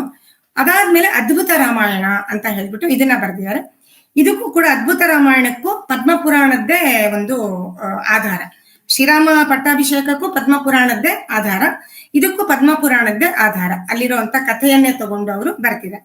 ಇದಿಷ್ಟು ಅವರ ಸಾಹಿತ್ಯದ ಕೊಡುಗೆ. ಇದ್ರ ಬಗ್ಗೆ ಆಮೇಲೆ ಕೊನೆಯಲ್ಲಿ ಅದರ ಸ್ವಾರಸ್ಯ ಏನು ಅಂತ ನೋಡೋಣ. ಇದರದ್ದು ಮೂರಲ್ಲಿ ಎಷ್ಟಾಗುತ್ತೋ ಅಷ್ಟು. ಇನ್ನು ಇವೆಲ್ಲ ಪ್ರಕಟ ಆಯ್ತಲ್ಲ, ನಮ್ಮ ಕನ್ನಡಿಗರ ಪಾಲಿಗೆ ಮುದ್ರಣಗೊಂಡು ದಕ್ಕತಲ್ಲ, ಅದೇ ಒಂದು ರೋಚಕವಾದಂತ ಕತೆ. ಅದೇ ಹೇಗೆ ನೋಡಿ, ಇದೆಲ್ಲ ಮುದ್ರಣ ಕವಿಯೇ ಬರೆದದ್ದು ಅಂತ ಗೊತ್ತಾಗಿದ್ ಯಾವಾಗ, ನಾನು ಆಗ್ಲೇ ಹೇಳದ್ನಲ್ಲ, ಮರಣೋತ್ತರ ಪರಮವೀರ ಚಕ್ರ, ಮರಣೋತ್ತರ ವೀರ ಚಕ್ರ, ಮರಣೋತ್ತರ ಭಾರತ ರತ್ನ ಅಂತೆಲ್ಲ ನಮ್ಮಲ್ಲಿ ಕೊಡೋ ಸಂಪ್ರದಾಯ ಇದೆಯಲ್ಲ, ಹಾಗೆ ಮುದ್ದಣ್ಣ ಅವ್ರಿಗೆ ಮರಣಾನಂತರ ಅದು ಯಾವಾಗ, ಸೆಂಟ್ರಲ್ ಕಾಲೇಜ್ ಕರ್ನಾಟಕ ಸಂಘ, ಇದು ನಮ್ಮ ನವೆಂಬರ್ ತಿಂಗಳಲ್ಲಿ ನೆನೆಯಲೇಬೇಕಾದಂತ ಒಂದು ಕನ್ನಡಿಗರ ಸಂಸ್ಥೆ. ಇದರಿಂದ ನಮ್ಮ ಕರ್ನಾಟಕದ ಏಕೀಕರಣಕ್ಕೆ ಬೇಕಾದಷ್ಟು ಸಹಾಯ ಆಗಿದೆ. ಇದರಿಂದನೇ ಪ್ರಬುದ್ಧ ಕರ್ನಾಟಕ ಅನ್ನೋದು ಅದರ ಒಂದು ಇದೆಲ್ಲ ಶುರು ಆಗಿದ್ದು ಇಲ್ಲಿಂದನೇ, ಆರ್ ಕೃಷ್ಣಶಾಸ್ತ್ರಿಗಳ ಸಂಪಾದಕತ್ವದಲ್ಲೆಲ್ಲ. ಅಲ್ಲಿ ಆ ಸೆಂಟ್ರಲ್ ಕಾಲೇಜಿನ ಕರ್ನಾಟಕ ಸಂಘದಲ್ಲಿ 1926, ಅವರು ಸತ್ತಿದ್ದು 1901. ಹಾಗಾಗಿ ಅವರ ಮರಣಾನಂತರದ ಅದನ್ನಕ್ಕೇನ್ ಹೇಳ್ತಾರೆ, ಆರಾಧನೆ ಅಂತ ಕರಿಬಹುದು, ಅಥವಾ ಅವರ ಒಂದು ಪುಣ್ಯತಿಥಿ ಅಂತ ಕರೆದ್ರೆ 25 ವರ್ಷಗಳ ಪುಣ್ಯತಿಥಿಯನ್ನ ಬಹಳ ವೈಭವದಿಂದ ಆಚರಣೆಯನ್ನ ಮಾಡಿದ್ರಂತೆ. ಹಾಗೆ ಮಾಡಿ ಬೇಕಾದಷ್ಟು ಅವಾಗ ಗ್ರಂಥಗಳೆಲ್ಲ ಹೊರಕ್ ಬಂತು. ಅದೆಲ್ಲ ಸೇರಿಸಿ ಮುದ್ರಣ ಭಂಡಾರ ಅಂತಾನೆ GV ಅವರು 2 ಸಂಪುಟಗಳಲ್ಲಿ ಅದನ್ನ ತಂದಿದ್ದಾರೆ. ಇವತ್ತು ನಾವ್ ಏನೆಲ್ಲ ಮಾತಾಡ್ತೀವೋ ಅದಕ್ಕೆ ಅದೇ ಮುಖ್ಯವಾದಂತ ಆಕಾರ ಅಂತ ನಾವು ಹೇಳ್ಬೋದು. ಆ ಸೆಂಟ್ರಲ್ ಕಾಲೇಜಿನ ಮುದ್ರಣೋತ್ಸವದಲ್ಲಿ ಅಷ್ಟೊತ್ತಿಗೆ ಅನುಮಾನ ಬರಕ್ ಶುರು ಆಗಿತ್ತು. ಇದು ಇವರು ಮಹಾಲಕ್ಷ್ಮಿ ಅನ್ನೋ ಹೆಸರಲ್ಲೆಲ್ಲ ಪ್ರಕಟ ಮಾಡಿದ್ರು, ಆತರ ಇಲ್ವಾ, ಇದು ಇವ್ರದ್ದೇ ಇರ್ಬೇಕು ಅನ್ನೋ ಹೇಗೋ ಒಂದು ಊಹೆ ಬಂದು ಈ ಉತ್ಸವ ನಡೆಯೋ ಹೊತ್ತಿಗೆ ಖಚಿತವಾಗಿತ್ತಂತೆ ಇದು ನಂದಳಿಕೆ ಲಕ್ಷ್ಮೀನಾರಾಯಣ ಅವರದ್ದೇ ಈ ಎಲ್ಲ ಕೃತಿಗಳು ಅಂತ ಹೇಳಿ ಖಚಿತ ಆಗಿತ್ತು. ಹೀಗೆ ಎಷ್ಟು ಕಾಲ ಆದ್ಮೇಲೆ ಅವರಿದ್ದಾಗ ಅವರದ್ದು ಅಂತ ಯಾರು ಅವ್ರನ್ನ ಹೆಸರಿಸ್ಲೇ ಇಲ್ಲ. ಅವ್ರು ಬರೀತಿದ್ದಿದ್ ಗೊತ್ತಿದ್ದು 1-2-3 ಜನಕ್ಕೆ ಮಾತ್ರ. ಮಳಲಿ ಸುಬ್ರಾಯರಿಗೆ, ಇನ್ನೊಬ್ರು ಹೆಬ್ಬಾರರು ಅಂತ ಇದ್ದಾರೆ ಅವರಿಗೆ, ಮತ್ತೆ ಐರೋಡಿ ಶಿವರಾಮಯ್ಯನವ್ರಿಗೆ, ಸ್ವಲ್ಪ ಮಟ್ಟಿಗೆ ಮಂಜೇಶ್ವರ ಗೋವಿಂದಪ್ಪಯ್ಯ ಅವರಿಗೆ. ಇಷ್ಟು ಗೊತ್ತಿತ್ತೇ ಬಿಟ್ರೆ ಇನ್ ಯಾರಿಗೂ ಕೂಡ ಮುದ್ದಣ ಅನ್ನುವಂತಹ ಒಬ್ಬ ವ್ಯಕ್ತಿ ಉಡುಪಿಯ ಹತ್ತಿರದ ನಂದಳಿಕೆಯಲ್ಲಿ ಕೂತ್ಕೊಂಡು ಅಥವಾ ಉಡುಪಿಯಲ್ಲಿ ಕೂತ್ಕೊಂಡು ಅವರೊಂದು ಅದ್ಭುತದ ಕಾವ್ಯ ಸೃಷ್ಟಿಯನ್ನ ಮಾಡ್ತಾ ಇದ್ದಾರೆ ಅನ್ನುವಂಥ ವಿಷಯವೇ ಯಾರಿಗೂ ಗೊತ್ತಿರಲಿಲ್ಲ. ಇದು ಬಹಳ ಇದೇನ್ ಹೇಳೋದು ರೋಚಕವಾದಂತ ಒಂದು ಸಂಗತಿ ಅಂತ ಮಾತ್ರ ನಾವು ಹೇಳ್ಬೋದು. ಈ ಪ್ರಕಟವಾಗಿದ್ದೇ ರೋಚಕ ಕತೆ ಅಂತ ಹೇಳಿದ್ನಲ್ಲ, ಇವರು ಬರೆದ್ ಬಿಟ್ಟಿದ್ರು, ಬರದಾಗೋಗಿತ್ತು, ತಿದ್ದುಪಡಿನೂ ಆಗಿತ್ತು, ಎಲ್ಲರ ಹತ್ರ ತೋರಿಸಿದ್ರು, ಎಲ್ಲ ಆಗಿತ್ತು. ಅದನ್ನ ಬೇರೆ ಬೇರೆ ಹೇಗೆಲ್ಲ ತಿದ್ದಾವಣೆ ಮಾಡಿ ಹೇಗೆ ಅದನ್ನ ಯಾವ ತರ ಬರಿಬೋದು ಅಂತೆಲ್ಲ ಹೇಗೆ ಅಂತಂದ್ರೆ ನೋಡಿ, ನಾನು ಆಗ್ಲೇ ಹೇಳಿದ್ನಲ್ಲ ಶ್ರೀರಾಮ ಪಟ್ಟಾಭಿಷೇಕಂಗೂ ಶ್ರೀರಾಮಾಶ್ವಮೇಧಕ್ಕೂ ಸಂಬಂಧ ಇದೆ ಅಂತ. ಇವರು ಶ್ರೀರಾಮಾಭ್ಯುದಯ ಅಂತ ಮೊದಲು ಶುರು ಮಾಡಿದ್ದಂತೆ ಬರಿಬೇಕು ಅಂತ ಹೇಳ್ಬಿಟ್ಟು. ರಾಮಾಭ್ಯುದಯ ಅಂದ್ರೆ ಏನು? ಅವನು ಪಟ್ಟಾಭಿಷೇಕ ಆಗಿ ಅಶ್ವಮೇಧ ಮಾಡೋದು ಎಲ್ಲ, ಪಟ್ಟಾಭಿಷೇಕ ಆದ್ಮೇಲೆ ಅವನು ಅಶ್ವಮೇಧ ಮಾಡತ್ತಾನೆ. ಇದೆಲ್ಲವನ್ನು ಸೇರಿಸಿ ಒಂದು ಕಾವ್ಯ ಬರಿಬೇಕು ಪದ್ಯ ರೂಪದಲ್ಲಿ ಅಂತ ಬರಿತಾ ಬರಿತಾ ಬರಿತಾ ಇದ್ರು. ಅದನ್ನ ಮಳಲಿ ಸುಬ್ರಾಯರಿಗೆಲ್ಲ ಅವರು ಇವರಿಗೆ ಯಾರು ಹೆಬ್ಬಾರರು ಅಂತ ಹೇಳಿದ್ನಲ್ಲ, ಅವರಿಗೆ ಅವರು ಬೌಳಾಡಿ ವೆಂಕಟರಮಣ ಹೆಬ್ಬಾರರು ಅಂತ ಹೇಳ್ಬಿಟ್ಟು, ಅದು ಉಡುಪಿ ಹತ್ರದವರನೆ, ಅವರಿಗೆ ತೋರಿಸ್ತಾ ಇದ್ರಂತೆ. ಅವರು ಆ ಪದ್ಯದಲ್ಲಿ ಎಷ್ಟೆಷ್ಟೋ ತುಂಬಾ ಒಂದು ಹಳೆಯ ಜಾಡಿನಲ್ಲಿ ಬರಿತಾ ಇದ್ರು. ಕೆಲವೆಲ್ಲ ನೀರಸವಾಗಿರ್ತಿತ್ತು, ಬಹಳ ಸಂಕೀರ್ಣವಾಗಿರ್ತಿತ್ತು, ಕಾಂಪ್ಲಿಕೇಟೆಡ್, ಅರ್ಥ ಮಾಡ್ಕೊಳ್ಳೋದೇ ಕಷ್ಟ. ಇವತ್ತಿಗೂ ಕಷ್ಟವೇ. ಮುದ್ದಣ ಅವರ ಕಾವ್ಯ ಸುಲಭವಾಗಿ ಏನ್ ಎಲ್ರಿಗೂ ಅರ್ಥ ಆಗಲ್ಲ. ನಮ್ಮ ಗಮಕಿಗಳು ಕೂಡ ಮುದ್ದಣ್ಣನ ಕಾವ್ಯ ಕಡಿಮೆ ಹಾಡ್ತಾರೆ, ಕಡಿಮೆ ಜನ ವ್ಯಾಖ್ಯಾನ ಮಾಡ್ತಾರೆ. ಜೀವಿ ಅವ್ರಿಲ್ದ ಹೋಗಿದ್ರೆ ಎಲ್ರಿಗೂ ವ್ಯಾಖ್ಯಾನ ಮಾಡೋದ್ ಕಷ್ಟನೇ ಆಗ್ತಾ ಇತ್ತು. ಅದನ್ನ ಗದ್ಯಾನುವಾದ ಮಾಡಿ ಕೊಟ್ಟಿದ್ದಾರೆ. ಇಲ್ಲ ಅಂದ್ರೆ ನಾನು ಓದಿ ತೋರಿಸ್ತೀನಿ ಕೆಲವು ಪದ್ಯಗಳನ್ನ, ಗೊತ್ತಾಗುತ್ತೆ ನಿಮಗೇನೇನೆ. ಒಟ್ನಲ್ಲಿ ಅದು ಅಷ್ಟು ಸುಲಭಕ್ಕೆ ದಕ್ಕುವಂತಹ ಕಾವ್ಯಗಳಲ್ಲ. ಇನ್ನೂ ಕಠಿಣವಾಗಿ ಬರಿತಾ ಇದ್ರು ಅಂತ ಹೇಳಿ, ಇದೇನ್ ಈ ತರ ಬರಿತಾ ಇದೆಯಾ, ಇದೆಲ್ಲ ಸರಿ ಇಲ್ಲ, ಸ್ವಲ್ಪ ನವೀನವಾದ ಶೈಲಿಯನ್ನ ಅಳವಡಿಸ್ಕೊ ಬರಿ ಅಂತ ಹೇಳಿದಾಗ ಅವರಿಗೆ ತುಂಬಾ ತಿದ್ದುಪಡಿ ಮಾಡಿ ಮಾಡಿ ಅವ್ರಿಗೆ ಒಂಥರ ಅದು ಫ್ಲೋ ಅನ್ನೋದು ಹೊಟ್ಟೋಯ್ತು ಅಂತ ಅನ್ಸುತ್ತೆ. ಆಮೇಲೆ ಅವ್ರು ಏನ್ ಮಾಡಿದ್ರಂತೆ, ಶ್ರೀರಾಮ ಪಟ್ಟಾಭಿಷೇಕಂ ಅಂತ ಹೇಳಿ ಆ ಪದ್ಯವನ್ನ ಮಾತ್ರ ಮೊದಲ ಭಾಗ ಅದನ್ನ ಮಾಡ್ಬಿಟ್ಟು ಆಮೇಲೆ ಶ್ರೀರಾಮಾಶ್ವಮೇಧಂನ ಪೂರ್ತಿಯಾಗಿ ಗದ್ಯದಲ್ಲಿ ಬರೆಯಕ್ ಶುರು ಮಾಡಿದ್ರು. ಹೀಗೆ ಅದು ಎರಡು ಬೇರೆ ಆಯ್ತು. ಇಲ್ಲದೆ ಹೋಗಿದ್ರೆ ಶ್ರೀರಾಮಾಭ್ಯುದಯ ಅಂತೇಳಿ ಅಷ್ಟೂ ಕೂಡ ಬಹುಶಃ ನಮ್ಮ ಜೈಮಿನಿ ಭಾರತದ ಜಾಡಿನಲ್ಲಿ ಅವ್ರು ಹೇಳ್ಕೊಂಡಿದ್ದಾರೆ. ಜೈಮಿನಿ ಭಾರತ ಹೇಗೆ ಅಶ್ವಮೇಧ ಅಂದ್ರೆ ಧರ್ಮರಾಯನ ಅಶ್ವಮೇಧದ ಕಥೆಯನ್ನ ಹೇಳುತ್ತೋ ಪದ್ಯದ ರೂಪದಲ್ಲಿ, ಆ ತರ ಬರಿಬೇಕು ಅಂತ ಅವರಿಗೆ ಇತ್ತು. ಈ ಒಂದು ಇದರಿಂದಾಗಿ ಎರಡು ವಿಭಿನ್ನವಾದ ಕಾವ್ಯ ಶೈಲಿಯನ್ನ ನಾವು ಕನ್ನಡಿಗರಿಗೆ ಅವರು ಕೊಟ್ರು ಅಂತ ನಾವು ಅದನ್ನ ಹೇಳ್ಬೋದು. ರಾಮಾಶ್ವಮೇಧಂ ಅಂತೂ ತುಂಬಾ ಪ್ರಸಿದ್ಧ ಆಯ್ತು. ಶ್ರೀರಾಮ ಪಟ್ಟಾಭಿಷೇಕಂ ಕೂಡ ಅಷ್ಟೇ ಸುಂದರವಾದಂತ ಒಂದು ವಿಶೇಷವಾದಂತ ಕಾವ್ಯದ ಪದ್ಧತಿಯೇ ಸ್ವಲ್ಪ ವಿಶೇಷವಾಗಿದೆ ಅದು. ಹೀಗೆ ಅವರು ಬರೆದಿಟ್ಕೊಂಡ್ಬಿಟ್ಟಿದ್ರು. ಅದನ್ನ ಹೇಗೆ ಕಳಿಸೋದು, ಯಾರಿಗೆ ಕಳಿಸೋದು? ಇವರು ಹೆಸರಿಲ್ಲ, ಏನಿಲ್ಲ. ಇವತ್ತಿನ ತರ ನಾವೇ ಪಬ್ಲಿಷರ್ ಆಗಿ ಪಬ್ಲಿಷ್ ಮಾಡುವಂತ ಅನುಕೂಲ ಅವ್ರಿಗಿರ್ಲಿಲ್ಲ. ಆ ತರ ಎಲ್ಲ ಕಡೆ ಮುದ್ರಣದ ಸೌಲಭ್ಯವೂ ಅವಾಗ ಇರ್ತಾ ಇರ್ಲಿಲ್ಲ. ನೀವು ತಾಳೆ ಓಲೆ ಅಂತ ಹೇಳಿದ್ರಿ, ತಾಳೆಗರಿ ಅಂತ ಹೇಳಿ, ಬಹುಶಃ ತಾಳೆಗರಿಯಲ್ಲಿ ಬರ್ದಿರ್ಲಾರು ಅಂತ ನನ್ನ ಒಂದು ಅನುಮಾನ. ಯಾಕಂದ್ರೆ ಅಷ್ಟೊತ್ತಿಗೆ ತಾಳೆಗರಿಯ ಪದ್ಧತಿ ಹೊಟ್ಟೋಗಿತ್ತು. ಅವರು ಪ್ರಕಟಣೆಗೆ ಮೈಸೂರಿಗೆ ಕಳಿಸಿತ್ತು. ತಾಳೆಗರಿಯನ್ನ ಓದಿ ಪಬ್ಲಿಷ್ ಮಾಡುವಂತ ಸಂಪ್ರದಾಯ ಆ ಹೊತ್ತಿಗೆ ಹೊಟ್ಟೋಗಿತ್ತು. ನನಗೆ ತಿಳಿದಿರೋವರೆಗೂ, ಅಕಸ್ಮಾತ್ ಇದ್ರೆ ನನಗ್ ಗೊತ್ತಿಲ್ಲ ಅದು. ಈಗ ಅವ್ರೇನ್ ಮಾಡ್ತಾರೆ, ಕರ್ನಾಟಕ ಇದನ್ನ ಶ್ರೀರಾಮ ಪಟ್ಟಾಭಿಷೇಕವನ್ನ ಮೊದಲು ಕಳಿಸ್ತಾರೆ. ಎಲ್ಲಿಗೆ ಕಳಿಸ್ತಾರೆ ಅವರು? ಕರ್ನಾಟಕ ಕಾವ್ಯ ಮಂಜರಿ ಅಂತ ಹೇಳಿ ಮೈಸೂರಲ್ಲಿ ಒಂದು ಪ್ರಕಾಶನ ಸಂಸ್ಥೆ ಇತ್ತು. ಬಹಳ ಶ್ರೇಷ್ಠ ಮಟ್ಟದ ಪ್ರಕಾಶನ ಸಂಸ್ಥೆ. ಇಬ್ಬರು ಮಹಾನ್ ವಿದ್ವಾಂಸರು ಅದನ್ನ ಸೇರ್ಕೊಂಡು ಮಾಡ್ತಾ ಇದ್ರು.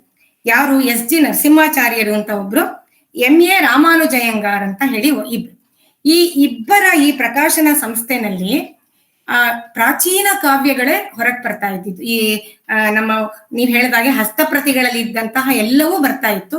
ಹಾಗೆ ಬರ್ತಾ ಇದ್ದಂತ ಕಾಲದಲ್ಲಿ ಸಂಸ್ಕೃತ ಪಂಡಿತರು, ಕನ್ನಡವನ್ನ ಚೆನ್ನಾಗಿ ಬಲ್ಲವರು, ಅವರೆಲ್ಲರೂ ಸ್ಕ್ರೀನ್ ಮಾಡಿ ಅದನ್ನ ಓಕೆ ಮಾಡದ್ಮೇಲೆ ಮಾತ್ರವೇ ಅದನ್ನ ಪ್ರಕಾಶನಕ್ಕೆ ತಗೊಳ್ತಾ ಇದ್ರು.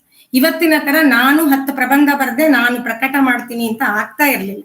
ಅಷ್ಟು ಗುಣಮಟ್ಟಕ್ಕೆ ಅಂತ ಒಂದು ಮಹತ್ವ ಇತ್ತು. ಪ್ರಕಾಶನ ಅನ್ನೋದು ಸುಲಭ ಆಗಿರ್ಲಿಲ್ಲ. ಇವರು ಅಲ್ಲಿಗೆ ಕಳಿಸ್ದಾಗ ಅವ್ರು ಯಾರ ಹೆಸರಲ್ಲಿ ಕಳಿಸ್ತಾರೆ ಅಂತ ಹೇಳಿದ್ರೆ, ಅವರ ತಾಯಿ ಆದಂತಹ ಮಹಾಲಕ್ಷ್ಮಿ ಅವರ ಹೆಸರಲ್ಲಿ ಕಳಿಸ್ತಾರೆ. ಇದೇ ಈ ಕರ್ನಾಟಕ ಕಾವ್ಯ ಮಂಜರಿಗೆ.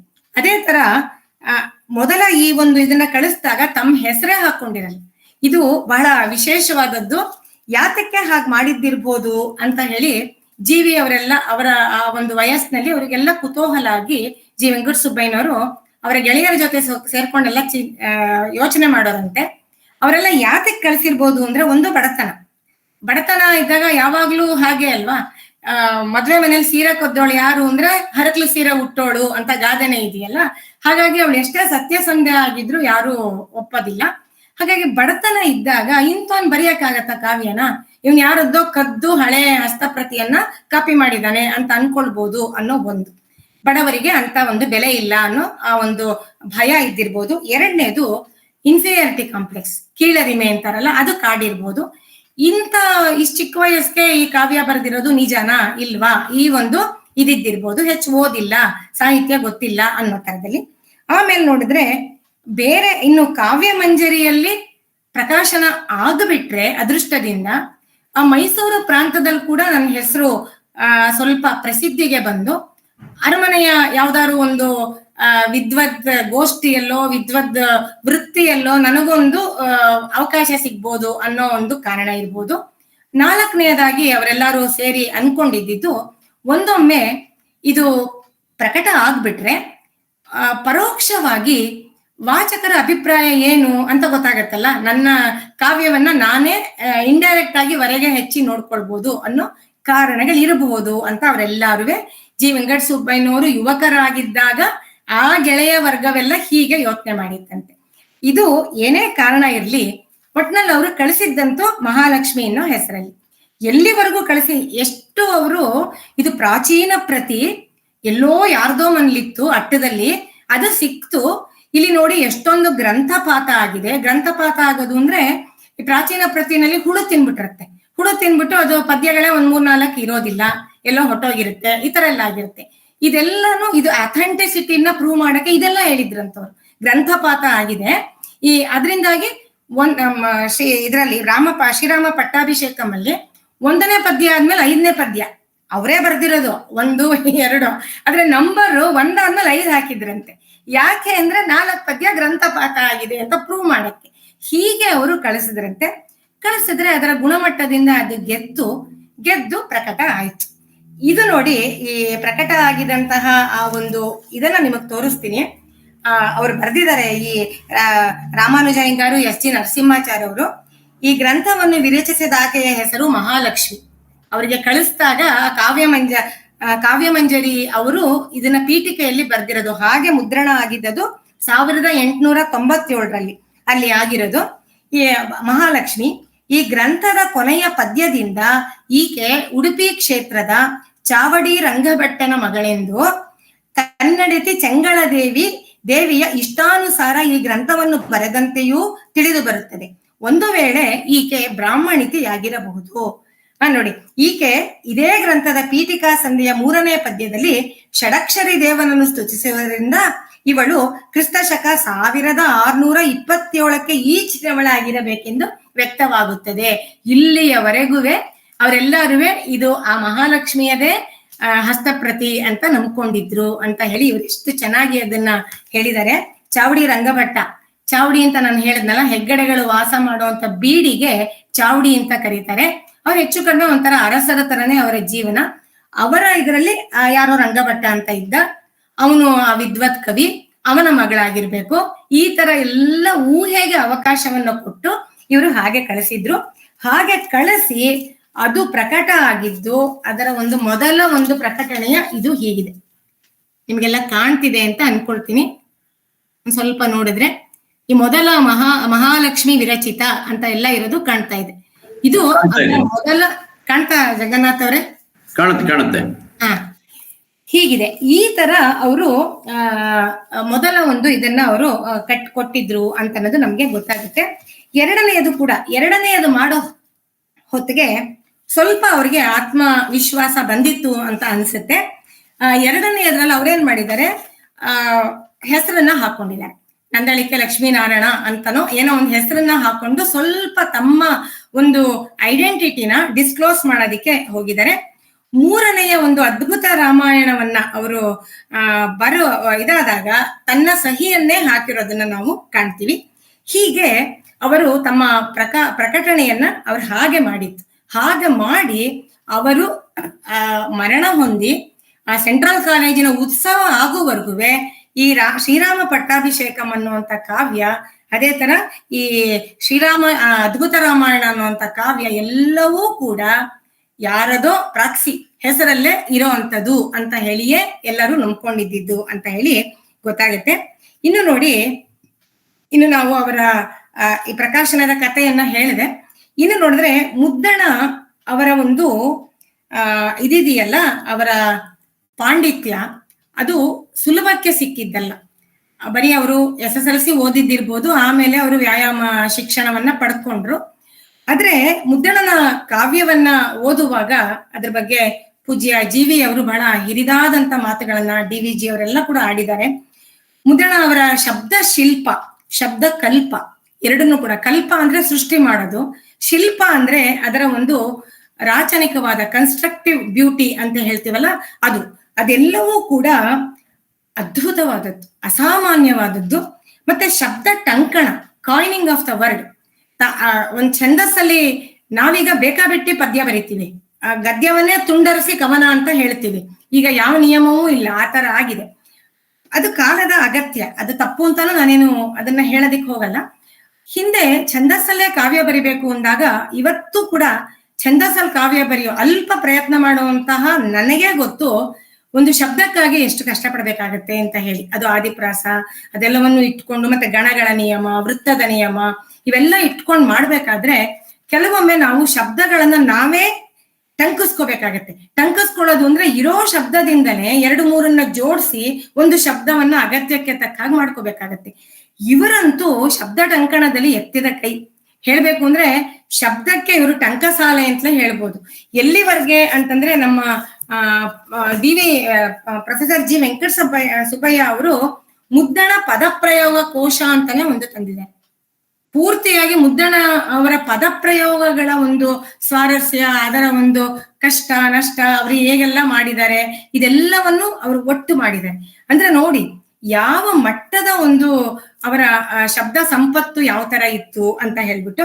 ಇದನ್ನ ನಾವೇನ್ ಹೇಳ್ತೀವಿ ಸಾಧಾರಣವಾಗಿ, ಇವರ ಮೇಲೆ ಆಂಡಯ್ಯನ ಪ್ರಭಾವ ತುಂಬಾ ಇತ್ತು ಅಂತ ಹೇಳ್ತಾರೆ. ಆಂಡಯ್ಯ ಅಂದ್ರೆ ಕಬ್ಬಿಗರ ಕಾವ ಬರೆದಂತಹ ಒಂಥರ ಕನ್ನಡ ಬಿಟ್ಟು ಬೇರೆ ಯಾವ ಒಂದು ಭಾಷೆಯನ್ನು ಬಳಸಲ್ಲ ಅಂತ ಹೇಳಿ ವ್ರತ ತೊಟ್ಟಂತಹ ವೀರವ್ರತಿ ಆಂಡಯ್ಯ, ಅವನ ಪ್ರಭಾವ ತುಂಬಾ ಇತ್ತು ಅಂತಾನು ಹೇಳ್ತಾರೆ. ಹಾಗಾಗಿ ಬೇಕಾದಷ್ಟು ಆತರ ಕನ್ನಡದ ಶಬ್ದಗಳನ್ನ ಇವರು ಟಂಕಿಸ್ಕೊಳ್ತಾ ಇದ್ರು. ಇನ್ನು ನೋಡಿದ್ರೆ ಈ ಕನ್ನಡ ಶಬ್ದ ಸಂಪತ್ತನ್ನ ಹೆಚ್ಚಿಸ್ಕೋಬೇಕು ಅನ್ನೋ ಅಂತಹ ಆಸೆ ಇರೋರು ಖಂಡಿತವಾಗಿಯೂ ಮುದ್ದಣ ಕವಿಯನ್ನ ಅವರು ನಿರ್ಲಕ್ಷ್ಯ ಮಾಡೋ ಹಾಗೆ ಇಲ್ಲ. ಮತ್ತೆ ಮತ್ತೆ ಓದ್ತಾ ಇರ್ಬೇಕು. ಓದ್ದಾಗ ಮಾತ್ರವೇ ನಮ್ಮ ಕನ್ನಡ ನಮಗೆ ಮರೆಯೋದಿಲ್ಲ ನಿಜವಾಗೂ ಅಂತ ನನಗೆ ಅದು ಅನ್ಸತ್ತೆ. ಇನ್ನು ಇವರಿಗೆ ಬೇಕಾದಷ್ಟು ವ್ಯುತ್ಪತ್ತಿ ಇತ್ತು. ಮತ್ತೆ ಇವರು ಹಠವಾದಿ, ಒಂದ್ ರೀತಿಯಾಗಿ ತುಂಬಾ ಡಿಟರ್ಮಿಂಡ್ ಅಂತೀವಲ್ಲ ಆ ರೀತಿಯ. ಎಲ್ಲಿವರೆಗೆ ಅಂತಂದ್ರೆ ನೋಡಿ, ಅವರು ಕಿಟ್ಟಲ್ ನಿಘಂಟನ್ನ ಬಾಯ್ಪಾಠ ಮಾಡಿದ್ರಂತೆ. ಇದ್ಯಾರು ನಂಬಕ್ ಸಾಧ್ಯನಾ? ಕಿಟ್ಟಲ್ ಶಬ್ದಕೋಶ, ಕನ್ನಡ ಇಂಗ್ಲಿಷ್ ಶಬ್ದಕೋಶ ಇದೆಯಲ್ಲ, ಅದನ್ನ ಪೂರ್ತಿಯಾಗಿ ಬಾಯ್ಪಾಠ ಮಾಡಿದ್ರಂತೆ. ಎರಡನೇದು ಕೇಶಿರಾಜನ ಶಬ್ದಮಣಿ ದರ್ಪಣವನ್ನ ಬಾಯ್ಪಾಠ ಮಾಡಿದ್ರಂತೆ. ಯಾಕೆಂದ್ರೆ ಶಬ್ದಮಣಿ ದರ್ಪಣ ಬಾಯ್ಪಾಠ ಮಾಡದೆ ಹೋದ್ರೆ ಸಂಧಿಗಳನ್ನ ಮಾಡುವಾಗ ತಪ್ಪಾಗೋದು ಅದೆಲ್ಲ ಆಗುತ್ತೆ. ಪಂಡಿತರು ಸುಲಭ ಒಪ್ಪೋದಿಲ್ಲ ಅದೆಲ್ಲಾನು ಆ ಕಾಲದಲ್ಲಿ. ಹಾಗಾಗಿ ಅದೆಲ್ಲವನ್ನು ಅವರು ಬಾಯ್ಪಾಠ ಮಾಡಿದ್ರಂತೆ. ಇದೆಲ್ಲ ಯಾಕೆ ಬಾಯ್ಪಾಠ ಮಾಡಿದ್ರು ಅಂತಂದ್ರೆ, ಇವತ್ತಿನಷ್ಟು ಡೌನ್ಲೋಡ್ ಮಾಡ್ಕೋತೀವಿ, ಆರ್ಕೈವ್ಸ್ ಅಲ್ಲಿ ಇದೆ, ಯಾವಾಗ ಬೇಕಾದ್ರೂ ನೋಡ್ತೀವಿ, ಸೌಲಭ್ಯ ಇರ್ಲಿಲ್ಲ. ಪುಸ್ತಕ ತಗೋಬೇಕಾಗಿತ್ತು, ತಗೊಳೋದಿಕ್ಕೆ ಬಡತನ, ದುಡ್ಡಿರ್ಲಿಲ್ಲ. ಹಾಗಾಗಿ ಇದ್ದಿದ್ದು ಒಂದೇ ಮಾರ್ಗ ಅಂದ್ರೆ ಆ ಒಂದು ಇದನ್ನ ಬುದ್ಧಿಯಲ್ಲಿ, ಮನಸ್ಸಿನಲ್ಲಿ ಅಚ್ಚು ಮಾಡ್ಕೊಳ್ಳೋದು, ಸ್ಟೋರ್ ಮಾಡ್ಕೊಳ್ಳೋದು, ಅದೇ ಡೇಟಾ ಬೇಸ್ ಅವ್ರಿಗೆ. ಆ ರೀತಿಯಾಗಿ ಅವರು ಮಾಡಿದ್ರಂತೆ. ಇನ್ನು ಮಳಲಿ ಸುಬ್ರಾಯರು ಅಂತ ಒಬ್ರಿದ್ರು. ಅವರು ಉಡುಪಿ ಸ್ಕೂಲಲ್ಲಿ ಇವ್ರ ಜೊತೆ ಸಹಾಧ್ಯಾಪಕರಾಗಿದ್ರು. ಇವರ ಒಂದು ವಿಶೇಷವಾದ ಪ್ರವೃತ್ತಿ ಹೇಳ್ಕೊಡ್ತಾ ಇದ್ದಿದ್ ವ್ಯಾಯಾಮ, ಅದು ಹೊಟ್ಟೆಪಾಡಿಗೆ. ಇವರ ಮನಸ್ಸಿನ ತುಡಿತ ಬೇರೆ ಕಡೆಗಿತ್ತಲ್ಲ, ಅದು ಇವ್ರಿಗೆ ಚೆನ್ನಾಗಿ ಗೊತ್ತಾಗಿತ್ತು. ಮಳಲಿ ಸುಬ್ರಾಯರಿಂದಲೇ ಇವರ ವ್ಯುತ್ಪತ್ತಿ ಅಂದ್ರೆ ಎರುಡಿಸಂ ಅಂತೀವಲ್ಲ, ಆ ಬಹುಭಾಷಾ ಒಂದು ಸಂಪತ್ತು, ವಿದ್ವತ್ತು ಇದೆಲ್ಲವೂ ಜಾಸ್ತಿ ಆಗಿದ್ದು ಇವರಿಂದ. ಅವ್ರ ಮನೆಯಲ್ಲೇ ಇವರು ಶಬ್ದಮಣಿ ದರ್ಪಣ, ಈ ಕಿಟ್ಟಲ್ ನಿಘಂಟು ಇದೆಲ್ಲವನ್ನು ಅವರು ನೋಡ್ತಾ ಇದ್ದಿದ್ದು ಅಂತ ಹೇಳ್ತಾರೆ. ಆಮೇಲೆ ಅವರು ಇವರಿಗೆ ಸ್ಕಾಂದ ಪುರಾಣ ಓದಿ ಹೇಳೋದು, ಪದ್ಮ ಪುರಾಣ ಓದಿ ಹೇಳೋದು, ಕಾಳಿದಾಸನ ಕಾವ್ಯಗಳನ್ನ ಓದಿ ಹೇಳೋದು, ನಾನು ಆಗ್ಲೇ ಹೇಳದ್ನಲ್ಲ ಶ್ರೀಹರ್ಷನ ರತ್ನಾವಳಿ ನಾಟಕ ಓದಿ ಹೇಳೋದು, ಇದೆಲ್ಲ ಓದಿ ಓದಿ ಓದಿ ಇವರ ಆ ವಿದ್ವತ್ತೆಯನ್ನ ಜಾಸ್ತಿ ಮಾಡೋದಂತೆ. ಶ್ರವಣದ ಮೂಲಕನೇ ಇವರಿಗೆ ಅದೆಲ್ಲವನ್ನು ಕೊಟ್ರು. ಅದೆಲ್ಲವನ್ನು ಅವರು ಇದನ್ನ ಗ್ರಹಿಸ್ಕೊಂಡು ಅವರು ಕಾವ್ಯಗಳನ್ನ ಬರೆಯೋದಿಕ್ಕೆ ಶುರು ಮಾಡಿದ್ರು. ಆಗ್ಲೇ ನಾನು ಹೇಳ್ದಾಗೆ ಬೌಳಾಡಿ ವೆಂಕಟರಮಣ ಹೆಬ್ಬಾರರು ಅವರು ಬಹಳ ವಿಲಕ್ಷಣವಾದಂತ ವಿದ್ವಾಂಸರಂತೆ, ವಿಮರ್ಶಕರು, ವ್ಯಾಕರಣ, ತರ್ಕ, ವೇದಾಂತ ಇದೆಲ್ಲವನ್ನು ಚೆನ್ನಾಗಿ ತಿಳ್ಕೊಂಡಿದ್ರು. ಹಾಗಾಗಿ ಮುದ್ದಣ ಅವರ ಈ ಕಾವ್ಯದ ಮಾರ್ಗವನ್ನ ತಿದ್ದಿ ತೀಡಿ ಪರಿಷ್ಕಾರ ಮಾಡಿ ಈ ಹೊತ್ತಿಗೂ ಸಲ್ಲುವ ರೀತಿಯಾದಂತಹ ಒಂದು ಗುಣವತ್ತೆಯನ್ನ ಕೊಡೋದಿಕ್ಕೆ ಇವರು ಬಹಳ ಕಾರಣರಾದ್ರು ಅಂತ ಅವರು ಹೇಳ್ಕೊಳ್ತಾರೆ. ಶ್ರೀರಾಮ ಪಟ್ಟಾಭಿಷೇಕಂ ಕಾವ್ಯ ಮತ್ತೆ ರಾಮಾಶ್ವಮೇಧ ಎರಡೂ ಕೂಡ ಬೇರೆ ಬೇರೆಯಾಗಿ ಬರೋದಿಕ್ಕೆ ಮುಖ್ಯವಾಗಿ ಇವರೇ ಕಾರಣ ಅಂತ. ಇದು ಇವರ ಒಂದು ಸ್ಥೂಲವಾಗಿ ಇವರ ಕಾವ್ಯದ ಮತ್ತೆ ಇವರ ಮೇಲೆ ಪ್ರಭಾವ ಬೀರಿದಂತ ವಿದ್ವಾಂಸರ ಒಂದು ಪರಿಚಯ ಆಯಿತು. ಇನ್ನು ಇತ್ತೀಚಿನ ದಿನಗಳಲ್ಲಿ ಸೆಂಟ್ರಲ್ ಕಾಲೇಜ್ ಆದ್ಮೇಲೆ ಅವ್ರಾಗ್ಲೇ ಹೇಳಿದ್ರು ಮುದ್ದಣ ಸ್ಮಾರಕ ಮಿತ್ರ ಮಂಡಳಿ ಅಂತ ಮಾಡಿಕೊಂಡು ಅದಕ್ಕೆ ನಂದಳಿಕೆ ಬಾಲಚಂದ್ರ ರಾವ್ ಅಂತ ಹೇಳಿ ಅವರು ಅದಕ್ಕೆ ಅಧ್ಯಕ್ಷರಾಗಿದ್ರು, ಗೌರವಾಧ್ಯಕ್ಷರಾಗಿದ್ರು. ಅವ್ರು ಇತ್ತೀಚೆಗೆ ಇದೇ ವರ್ಷ ಮೇ ತಿಂಗಳಲ್ಲಿ ಅವರ ಮರಣ ಆಯಿತು. ಅವರು ಮುದ್ದಣನ ಸಮಗ್ರ ಕಾವ್ಯ ಸಂಪುಟವನ್ನ ಹೊರತಂದಿದ್ದಾರೆ. ಮತ್ತೆ ಮುದ್ದಣ ಮನೋರಮೆಯರ ಸಲ್ಲಾಪ ಯಾವ್ದಿದೆ, ತುಂಬಾ ರೋಚಕವಾದಂತ ಸಲ್ಲಾಪ, ಅದನ್ನ DVD ತಂದಿದ್ದಾರಂತೆ. ಜೊತೆಗೆ ನೂರಾರು ಸಾಹಿತ್ಯಿಕ ಸಾಂಸ್ಕೃತಿಕ ಕಾರ್ಯಕ್ರಮಗಳನ್ನ, ಮುದ್ದಣ ವಿಚಾರ ಸಂಕಿರಣಗಳನ್ನ ಇದೆಲ್ಲವನ್ನು ಅವರು ಮಾಡ್ಕೊಂಡು ಬರ್ತಾ ಇದ್ರು. ಈಗ ಮುಂದೆ ಯಾವ ತರ ಹೋಗ್ತಾ ಇದೆ ಅನ್ನೋದು ನಮಗೆ ಗೊತ್ತಿಲ್ಲ. ಈಗ ನಾವು ಕೃತಿಗಳ ಪರಿಚಯನ ಸ್ವಲ್ಪ ಕಾವ್ಯದ ಮೂಲಕನೇ ಮಾಡ್ಕೊಳ್ಳೋಣ. 2 ಯಕ್ಷಗಾನದ ಇದನ್ನ ನಾನು ಹೇಳಿದ್ದೀನಿ, ಅದು ರತ್ನಾವತಿ ಕಲ್ಯಾಣ ಮತ್ತೆ ಇದ್ರದ್ದು. ಸಾಹಿತ್ಯ ಜಗತ್ತಿನಲ್ಲಿ ಇದು ಎಲ್ರೂ ಮಾಡಕ್ಕಾಗಲ್ಲ. ಯಕ್ಷಗಾನ ಯಾರೋ ಮಾಡ್ಬೇಕು, ನೋಡ್ಬೇಕು. ನಾವೇ ಓದಿ ಅರ್ಥ ಮಾಡ್ಕೊಂಡು ಆನಂದಿಸೋದು ಸ್ವಲ್ಪ ಕಷ್ಟ. ಅದು ದೃಶ್ಯ ಮಾಧ್ಯಮ ಆಗಿದ್ರಿಂದ, ಸ್ಟೇಜ್ ಆರ್ಟ್ ಆಗಿದ್ರಿಂದ ಅದಕ್ಕೆ ಸಲ್ಲುವಂತಹ ಕಾವ್ಯ ಪ್ರಸಂಗಗಳು ಅದು. ಈ ಸಾಹಿತ್ಯ ಕೃತಿಗಳನ್ನ ನೋಡಿದಾಗ ಮುಖ್ಯವಾಗಿ ನಾನು ಶ್ರೀರಾಮ ಪಟ್ಟಾಭಿಷೇಕವನ್ನ ಇಟ್ಕೊಂಡು ಒಂದು 4-6 ಪದ್ಯಗಳನ್ನ ನಿಮ್ಗೆ ಅದನ್ನ ಪರಿಚಯಿಸೋದ್ರ ಮೂಲಕ ಆ ಸ್ವಾರಸ್ಯವನ್ನ ಹೇಳಿ, ಸಾಧ್ಯ ಟೈಮ್ ಇದ್ರೆ ಮುದ್ದಣ ಮನೋರಮೆಯರ 1-2 ಮಾತುಗಳನ್ನ ಆಡ್ತೀನಿ. ಇದು ನೋಡಿ, ಈ ಶ್ರೀರಾಮ ಪಟ್ಟಾಭಿಷೇಕಂ ಅನ್ನೋದು 5 ಸಂಧಿಗಳಿರುವಂತಹ ಸ್ವತಂತ್ರ ಕೃತಿ. 5 ಸಂಧಿ, 248 ಏನೋ ಪದ್ಯ ಇದೆ. ವಾರ್ಧಕ ಷಟ್ಪದಿಯಲ್ಲಿ ರಚನೆ ಆಗಿರೋದು. ವಾರ್ಧಕ ಷಟ್ಪದಿ ಅಂದ್ರೆ ಲಕ್ಷ್ಮೀಶನ ಜೈಮಿನಿ ಭಾರತನ ನೋಡಿದವರು ಗೊತ್ತಿರುತ್ತೆ, ಅದು ವಾರ್ಧಕ ಷಟ್ಪದಿಯಲ್ಲಿ. ಅದೇ ತರ ರಾಘವಾಂಕನ ಹರಿಶ್ಚಂದ್ರ ಕಾವ್ಯ ಕೂಡ ವಾರ್ಧಕ ಷಟ್ಪದಿಯಲ್ಲಿ ಇರುವಂತದ್ದು. ಇದು ಕಥೆ 1 ಸಾಲಿಂದು. ಏನು ಕತೆ? ಯುದ್ಧ ಮುಗಿದಿದೆ, ರಾಮಾಯಣ ಎಲ್ಲಾನು ಅವ್ರದ್ದು ರಾಮಾಯಣವ ಆಧಾರಿತವಾದದ್ದೇ, ಅದು ಮಾತ್ರ ನಾವು ಮೊದಲೇ ಹೇಳ್ಬೇಕು. ರಾಮಾಯಣದಲ್ಲಿ ಯುದ್ಧ ಆಗೋಗಿದೆ ಲಂಕೆನಲ್ಲಿ, ರಾವಣ ಅವನ ವಧೆನೂ ಆಗಿದೆ. ಅಲ್ಲಿಂದ ಈಗ ಅವನು ವಾಪಸ್ ರಾಮ ಅಯೋಧ್ಯೆಯ ಕಡೆಗೆ ಬರಬೇಕು. ಹೀಗೆ ಅಲ್ಲಿಂದ ಹೊರಟು ಬಂದು ನಂದಿ ಗ್ರಾಮದಲ್ಲಿ ಭರತನನ್ನ ಭೇಟಿ ಮಾಡಿ, ಅದಾದ ಮೇಲೆ ಭರತನ ಜೊತೆ ಅಯೋಧ್ಯೆಗೆ ಹೋಗಿ, ಅಯೋಧ್ಯೆಯಲ್ಲಿ ತಾಯಂದಿರನ್ನ ಭೇಟಿ ಮಾಡಿ ಪಟ್ಟಾಭಿಷಿಕ್ತನಾಗುವಂತಹ ಕತೆ. ಇಷ್ಟೇ ಕತೆ. ಒಂದು ಸಾಲಲ್ಲಿ 2 ಸಾಲಲ್ಲಿ ಕಾಮ ಹಾಕ್ಬಿಟ್ರೆ ಒಂದೇ ವಾಕ್ಯದಲ್ಲಿ ಹೇಳುವಂತಹ ಕತೆ. ಇದನ್ನ ಕವಿ ತನ್ನ ಪ್ರತಿಭೆಯಿಂದ 248 ಪದ್ಯಗಳಲ್ಲಿ ವಿಸ್ತರಿಸಿದೆ. ಕಥೆ ಎಲ್ರಿಗೂ ಗೊತ್ತಿರುತ್ತೆ, ಸಾಧಾರಣವಾಗಿ ಹೇಳ್ತಾರೆ, ಏನು ಅದದೇ ವಿಷಯಗಳನ್ನ ಕಾವ್ಯ ಬೇರೆ ಬೇರೆಯವ್ರು ಬರಿತಾನೆ ಇದಾರಲ್ಲ, ಗೊತ್ತಿಲ್ವಾ ಅಂತ. ಕಥೆ ಎಲ್ರಿಗೂ ಗೊತ್ತು, ಆದ್ರೆ ಕಥೆ ಹೇಗೆ ನಡೆಸ್ತಾರೆ ಅನ್ನೋದೇ ಕಾವ್ಯ. ರಿಪೋರ್ಟ್ ಮಾಡೋದು ಬೇರೆ, ಕಾವ್ಯ ಅನ್ನೋದು ಬೇರೆ. ಸುತ್ತು ಬಳಸಿನ ಹಾದಿಯಲ್ಲಿ ಮೇಡು ಕಾಡುಗಳಲ್ಲಿ ಸಂಚಾರ ಮಾಡ್ತಾ ಟ್ರೆಕ್ಕಿಂಗ್ ಮಾಡೋದು ಹೇಗಿದೆ, ಹೆಲಿಕಾಪ್ಟರ್ ಅಲ್ಲಿ ನೇರವಾಗಿ ಆದಿಕೈಲಾಸಕ್ಕೆ ಹೋಗೋದು ಹೇಗಿದೆ, 2ಕ್ಕೂ ವ್ಯತ್ಯಾಸ. ಹಾಗೆ ಇವರು ಕಾವ್ಯವನ್ನ ನಡೆಸೋದ್ರಲ್ಲಿ ನೈಪುಣ್ಯ ಇರೋದನ್ನ ನಾವು ಕಾಣ್ತೀವಿ. ಅದ್ರಲ್ಲಿ ಸ್ವಾರಸ್ಯ, ರಸ ಅದೆಲ್ಲ ಅಲ್ಲೇ ನಮಗೆ ಸಿಗೋದು. ಹೀಗೆ ಇಷ್ಟೇ. ಇದಕ್ಕೂ ಮೂಲ ಯಾವುದು? ಶೇಷರಾಮಾಯಣ ಅಂತ ಕೂಡ ಕರೀತಾರೆ ಅದನ್ನ. ಪದ್ಮ ಪುರಾಣಾಂತರ್ಗತ ಅಲ್ಲಿರೋದು ಪಾತಾಳ ಖಂಡ ಅಂತ. ಆ ಪಾತಾಳ ಖಂಡದಲ್ಲಿ ಶೇಷ ಮತ್ತೆ ವಾತ್ಸ್ಯಾಯನ ಮಹರ್ಷಿಗಳ ಇಬ್ಬರ ನಡುವೆ ನಡೆಯುವಂತ ಸಂವಾದದ ರೂಪದಲ್ಲಿ ಈ ಕಾವ್ಯ ಹೋಗತ್ತೆ. ಈ ಅದ ಹೋದ್ಮೇಲೆ ಇದರ ಒಂದು ವಿಶೇಷ ಏನು ಅಂತಂದ್ರೆ, ಸಾಧಾರಣವಾಗಿ ಕನ್ನಡ ಕಾವ್ಯಗಳಲ್ಲಿ ಒಂದು ಪೀಠಿಕಾ ಸಂಧಿ ಇರುತ್ತೆ, ಅದರಲ್ಲೇ ನಾಂದಿ ಪದ್ಯಗಳು ಅಂತ ನಾವು ಕರಿತೀವಿ. ಪೀಠಿಕಾ ಸಂಧಿಯನ್ನ ನಾಂದಿ ಪದ್ಯಗಳಿರುವಂತ ಸಂಧಿ ಅಂತ. ಆದ್ರೆ ಮುದ್ದಣ ಅವರು ಅನೇಕ ವಿಶೇಷಗಳನ್ನ, ತಮ್ಮದೇ ಆದಂತ ಒಂದು ಹಾದಿಯನ್ನ ನಿರ್ಮಾಣ ಮಾಡ್ಕೊಂಡ ಕವಿಯವರು. ಇವರು ಏನ್ ಮಾಡಿದ್ದಾರೆ, ಮೊದಲಿಗೆ ನಾಂದಿ ಸಂಧಿ ಅಂತ ಹೇಳಿ ಒಂದು ಮಾಡ್ಕೊಂಡಿದ್ದಾರೆ. ಈ ನಾಂದಿ ಸಂಧಿ ಅಂತೂ, ನಾಂದಿ ಸಂಧಿ ಮತ್ತೆ ಅದಾದ ಮೇಲೆ ಬರುವಂತಹ ಒಂದು ಪೀಠಿಕಾ ಸಂಧಿ ಅಂತ ಕೂಡ ಬರುತ್ತೆ. ಅದೇ 2 ಸಂಧಿಗಳಾಗ್ಬಿಡತ್ತೆ. ಆ ನಾಂದಿ ಸಂಧಿನಲ್ಲಿ ತುಂಬಾ ಚಮತ್ಕಾರಗಳಿವೆ. ಎಷ್ಟು ಅಂದ್ರೆ ಪದ್ಯದಲ್ಲಿ ಶ್ಲೇಷಾರ್ಥಗಳು, ಯಮಕಾಲಂಕಾರಗಳು, ಮತ್ತೆ ವರ್ಣನೆಗಳು, ಆ ಶಬ್ದದ ಸಂಪತ್ತು ಇದೆಲ್ಲ ಇಡಿಕಿರಿದಿದೆ, ತುಂಬಿಕೊಂಡಿದೆ. ಅದನ್ನ 11 ಪದ್ಯ ಇರೋದು ನಾಂದಿ ಸಂಧಿಯಲ್ಲಿ. ಅಲ್ಲಿ ಇರುವಂತ ಮುಖ್ಯವಾದ ಚಮತ್ಕಾರ ಒಂದು ಮಾತ್ರ ಹೇಳ್ತೀನಿ, ಎಲ್ಲಾನು ಹೇಳಕ್ಕಾಗಲ್ಲ. 11 ಪದ್ಯಗಳ ಮೊದಲ ಅಕ್ಷರ, ಮೊದಲನೇ ಪದ್ಯ ಶ್ರೀ ಅಂತ ಶುರುವಾಗುತ್ತೆ. ಶ್ರೀಮದ್ ಅಚಲಾತ್ಮಜಾನನ ಕೈರವಾಬ್ಜಂ ಅಂತ ಶುರುವಾಗುತ್ತೆ. ಅದು ಶ್ರೀ ಅಂತ ಶುರು ಆಯ್ತು. ಎರಡನೇದು ರಾಗಮಣಿ ಅಂತ ರಾ ಅಂತ ಶುರು ಆಗುತ್ತೆ. ಹೀಗೆ ಒಂದೊಂದು ಪದ್ಯವೂ ಕೂಡ ಆ ಪದ್ಯದ ಮೊದಲನೇ ಅಕ್ಷರಗಳನ್ನ ಸೇರಿಸ್ತಾ ಹೋದ್ರೆ ಶ್ರೀರಾಮಚಂದ್ರಾಯ ನಮಾಮಿ ಅಂತ ಒಂದು ಬರುತ್ತೆ.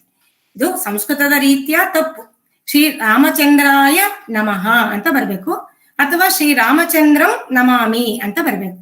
ಕವಿ ಅವರು ಸ್ವಾತಂತ್ರ್ಯ ತಗೊಂಡಿದ್ದಾರೆ, ಆದ್ರೆ ಆ ರಾಮನಲ್ಲಿರುವಂತ ಭಕ್ತಿಯನ್ನ ಅವರು ಈ ಪದ್ಯದ ಈ ಚಮತ್ಕಾರದ ಮೂಲಕ ಮಾಡಿರೋದನ್ನ ನಾವು ಗಮನಿಸ್ಬೇಕಾಗತ್ತೆ. ಎಷ್ಟು ಕಷ್ಟ. ನಮಾಮಿ ಅಂತಂದಾಗ ನಾನು ಹೇಳದ್ನಲ್ಲ, ಒಂದೊಂದು ಅಕ್ಷರಗಳಿಗೂ ಹೋರಾಡ್ಬೇಕಾಗತ್ತೆ ಛಂದಸ್ಸಲ್ಲಿ ಬರೆಯುವಾಗ. ಅವ್ರ ಈ ರೀತಿಯಾದಂತಹ ವಿಶೇಷವಾದ ಚಮತ್ಕಾರಗಳನ್ನ ಮಾಡಿದ್ದಾರೆ. ಇನ್ನು ಎರಡನೆಯದು ಪೀಠಿಕಾ ಸಂಧಿ ಅಂತ ಹೇಳ್ಬಿಟ್ಟು, ನಾಂದಿ ಆದ್ಮೇಲೆ ಪೀಠಿಕಾ ಸಂಧಿ. ಈ ಪೀಠಿಕಾ ಸಂಧಿನಲ್ಲೂ ಕೂಡ ಅದಂತೂ ಅನೇಕ ಚಮತ್ಕಾರಗಳಿಂದ ಕೂಡಿರುವಂತ ಸಂಧಿ. ಇಲ್ಲಿ ನೋಡಿ, ಅವರು ಸಂಸ್ಕೃತ ಕಾವ್ಯಗಳನ್ನೆಲ್ಲ ತುಂಬಾ ಚೆನ್ನಾಗಿ ಓದ್ಕೊಂಡಿದ್ರು ಅಂತ ಅನ್ನೋದಿಕ್ಕೆ ಕಾಳಿದಾಸನ ಒಂದು ಪದ್ಯ ಇದೆ, ರಘುವಂಶದ್ದು. ಆ ರಘುವಂಶದ ಪದ್ಯವನ್ನ ಹಾಗೆ ಕನ್ನಡಕ್ಕೆ ಮಾಡಿದ್ದಾರೆ. ನೋಡಿ ಅದು ಹೇಗಿದೆ ಅಂತಂದ್ರೆ, ಕಾಳಿದಾಸದ ಆ ಪದ್ಯ ತನ್ನನ್ನ ತಾನು ಕಾಳಿದಾಸ ಹೇಳ್ಕೊಳ್ತಾನೆ. ರಘುವಂಶದಂತಹ ದೊಡ್ಡ ವಂಶ ಅದು, ಅದನ್ನ ನಾನು ವರ್ಣನೆ ಮಾಡ್ತೀನಿ ಅಂತ ಹೊರಟಿದ್ದೀನಿ. ಹೀಗೆ ಹೊರಟಿರೋದು ಹೇಗಿದೆ ಅಂತಂದ್ರೆ, ಎತ್ತರದ ಒಂದು ಮರದ ಕೊಂಬೆಯ ತುದಿಯಲ್ಲಿ ಇರುವಂತಹ ಹಣ್ಣನ್ನ ಕಿತ್ಕೊಳ್ಬೇಕು ಅನ್ನೋ ಆಸೆಯಲ್ಲಿ ಒಬ್ಬ ವಾಮನ ಕುಳ್ಳನಾದಂಥವನು ತನ್ನ 2 ಕೈಗಳನ್ನು ಎತ್ತಿದ ರೀತಿಯಲ್ಲಿ ನನ್ನ ಪ್ರಯತ್ನ ಇದೆ, ಸಿಗುತ್ತೋ ಇಲ್ವೋ ಗೊತ್ತಿಲ್ಲ, ನಾನು ಯಶಸ್ವಿ ಆಗ್ತೀನೋ ಇಲ್ವೋ ಗೊತ್ತಿಲ್ಲ ಅಂತ. ಪ್ರಾಂಶುಲಬ್ಧಂ ಫಲೇ ಲೇಪೆ ಉದ್ಬಾಹುರಿಹ ವಾಮನಃ ಅಂತ ಹೇಳಿ ಆ ಪದ್ಯ ಬರುತ್ತೆ.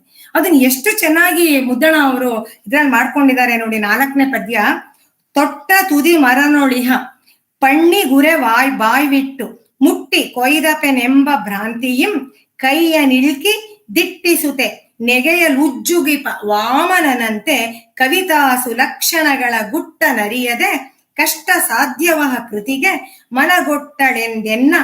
ನೋಡಿ, ಮನಗೊಟ್ಟಳ್ ಎಂದೆನ್ನ, ಇಲ್ಲಿ ಮಹಾಲಕ್ಷ್ಮಿ, ಆದ್ರಿಂದ ಸ್ತ್ರೀಲಿಂಗ ಉಪಯೋಗಿಸಿದ್ದಾರೆ. ಅದೇ ಆತರನೇ ಅವರು ಪ್ರಕಟ ಮಾಡ್ಲಿ ನನಗೆ. ಮನಗೊಟ್ಟಳ್ ಎಂದೆನ್ನ ನಗೆಗೀಡು ಮಾಡದೆ ಜಗದಿ ಪುಟ್ಟಿದವರಿಗೆ ಮನದ ಬಯಕೆ ಪಿರಿದೆಂದು ಮನ್ನಿಪು ಇದಂ ಸರ್ವ ಜನರು. ಈ ಜಗತ್ತಲ್ಲಿ ಹುಟ್ಟಿದವರಿಗೆ ಆಗತ್ತೋ ಇಲ್ವೋ ಆಸೆಗಳಿರುತ್ತೆ. ಹಾಗೆ ಅಂತ ಅನ್ಕೊಂಡು, ಅತಿ ಸಾಮಾನ್ಯ ಪಾಮರ ನಾನು ಅಂತ ಅನ್ಕೊಂಡು ಅಕಸ್ಮಾತ್ ಕಾವ್ಯ ಲಕ್ಷಣಗಳು ಅದೆಲ್ಲ ಗೊತ್ತಿಲ್ಲದೆ ನಾನು ಕಾವ್ಯ ಬರ್ದಿದ್ರೆ, ತಪ್ಪುಗಳೇನಾದ್ರು ನುಸುಳಿದ್ರೆ, ಹಾಗನ್ಕೊಂಡು ಇದನ್ನ ಸಹೃದಯಿಗಳು ಗಮನಿಸ್ಬೇಕು ಅಂತ ಇದರಲ್ಲಿ ಕೇಳ್ಕೊಳ್ತಾರೆ. ಆಮೇಲೆ ನೋಡಿ, ನಾನು ಹೇಳಿದ್ನಲ್ಲ, ಅವರು ಪದಗಳನ್ನ ಟಂಕಿಸ್ಕೊಳ್ತಾ ಇದ್ರು, ಹಾಗೆಯೇ ಕನ್ನಡಕ್ಕೆ ತರ್ತಾ ಇದ್ರು ಅಂತ. ಇಲ್ಲಿ ನೋಡಿ, ವ್ಯಾಸರನ್ನ ನೆನೀತಾರೆ ಅವರು. ಹೇಳ್ತಿರೋದು ನೋಡಿ, ಅಂಬಿಗನ ಪಳವಾತ ಓದಿದೊಡೆ. ಅಂಬಿಗ ಅಂದ್ರೆ ಯಾರು? ವ್ಯಾಸರು. ಅವನ ಪಳವಾತ, ಅವರು ದ್ವೀಪದಲ್ಲಿ ಹುಟ್ಟಿದವರಲ್ವಾ, ಅದರಿಂದ ಆತರ ಒಂದು ಶಬ್ದವನ್ನ ಬಳಸ್ತಾರೆ. ಪಳವಾತು ಮಹಾಭಾರತ, ಅದನ್ನ ಓದಿದೊಡೆ ಅಂತ ಹೇಳಿದ್ಮೇಲೆ ಹೀಗೆ ಬೇಕಾದಷ್ಟು ಶಬ್ದಗಳನ್ನ ಟಂಕಿಸ್ಕೊಳ್ತಾರೆ. ಇನ್ನು ಒಂದು ಪದ್ಯ ನೋಡಿ, 8ನೇದು, ಅದು ಬಹಳ ಚೆನ್ನಾಗಿದೆ.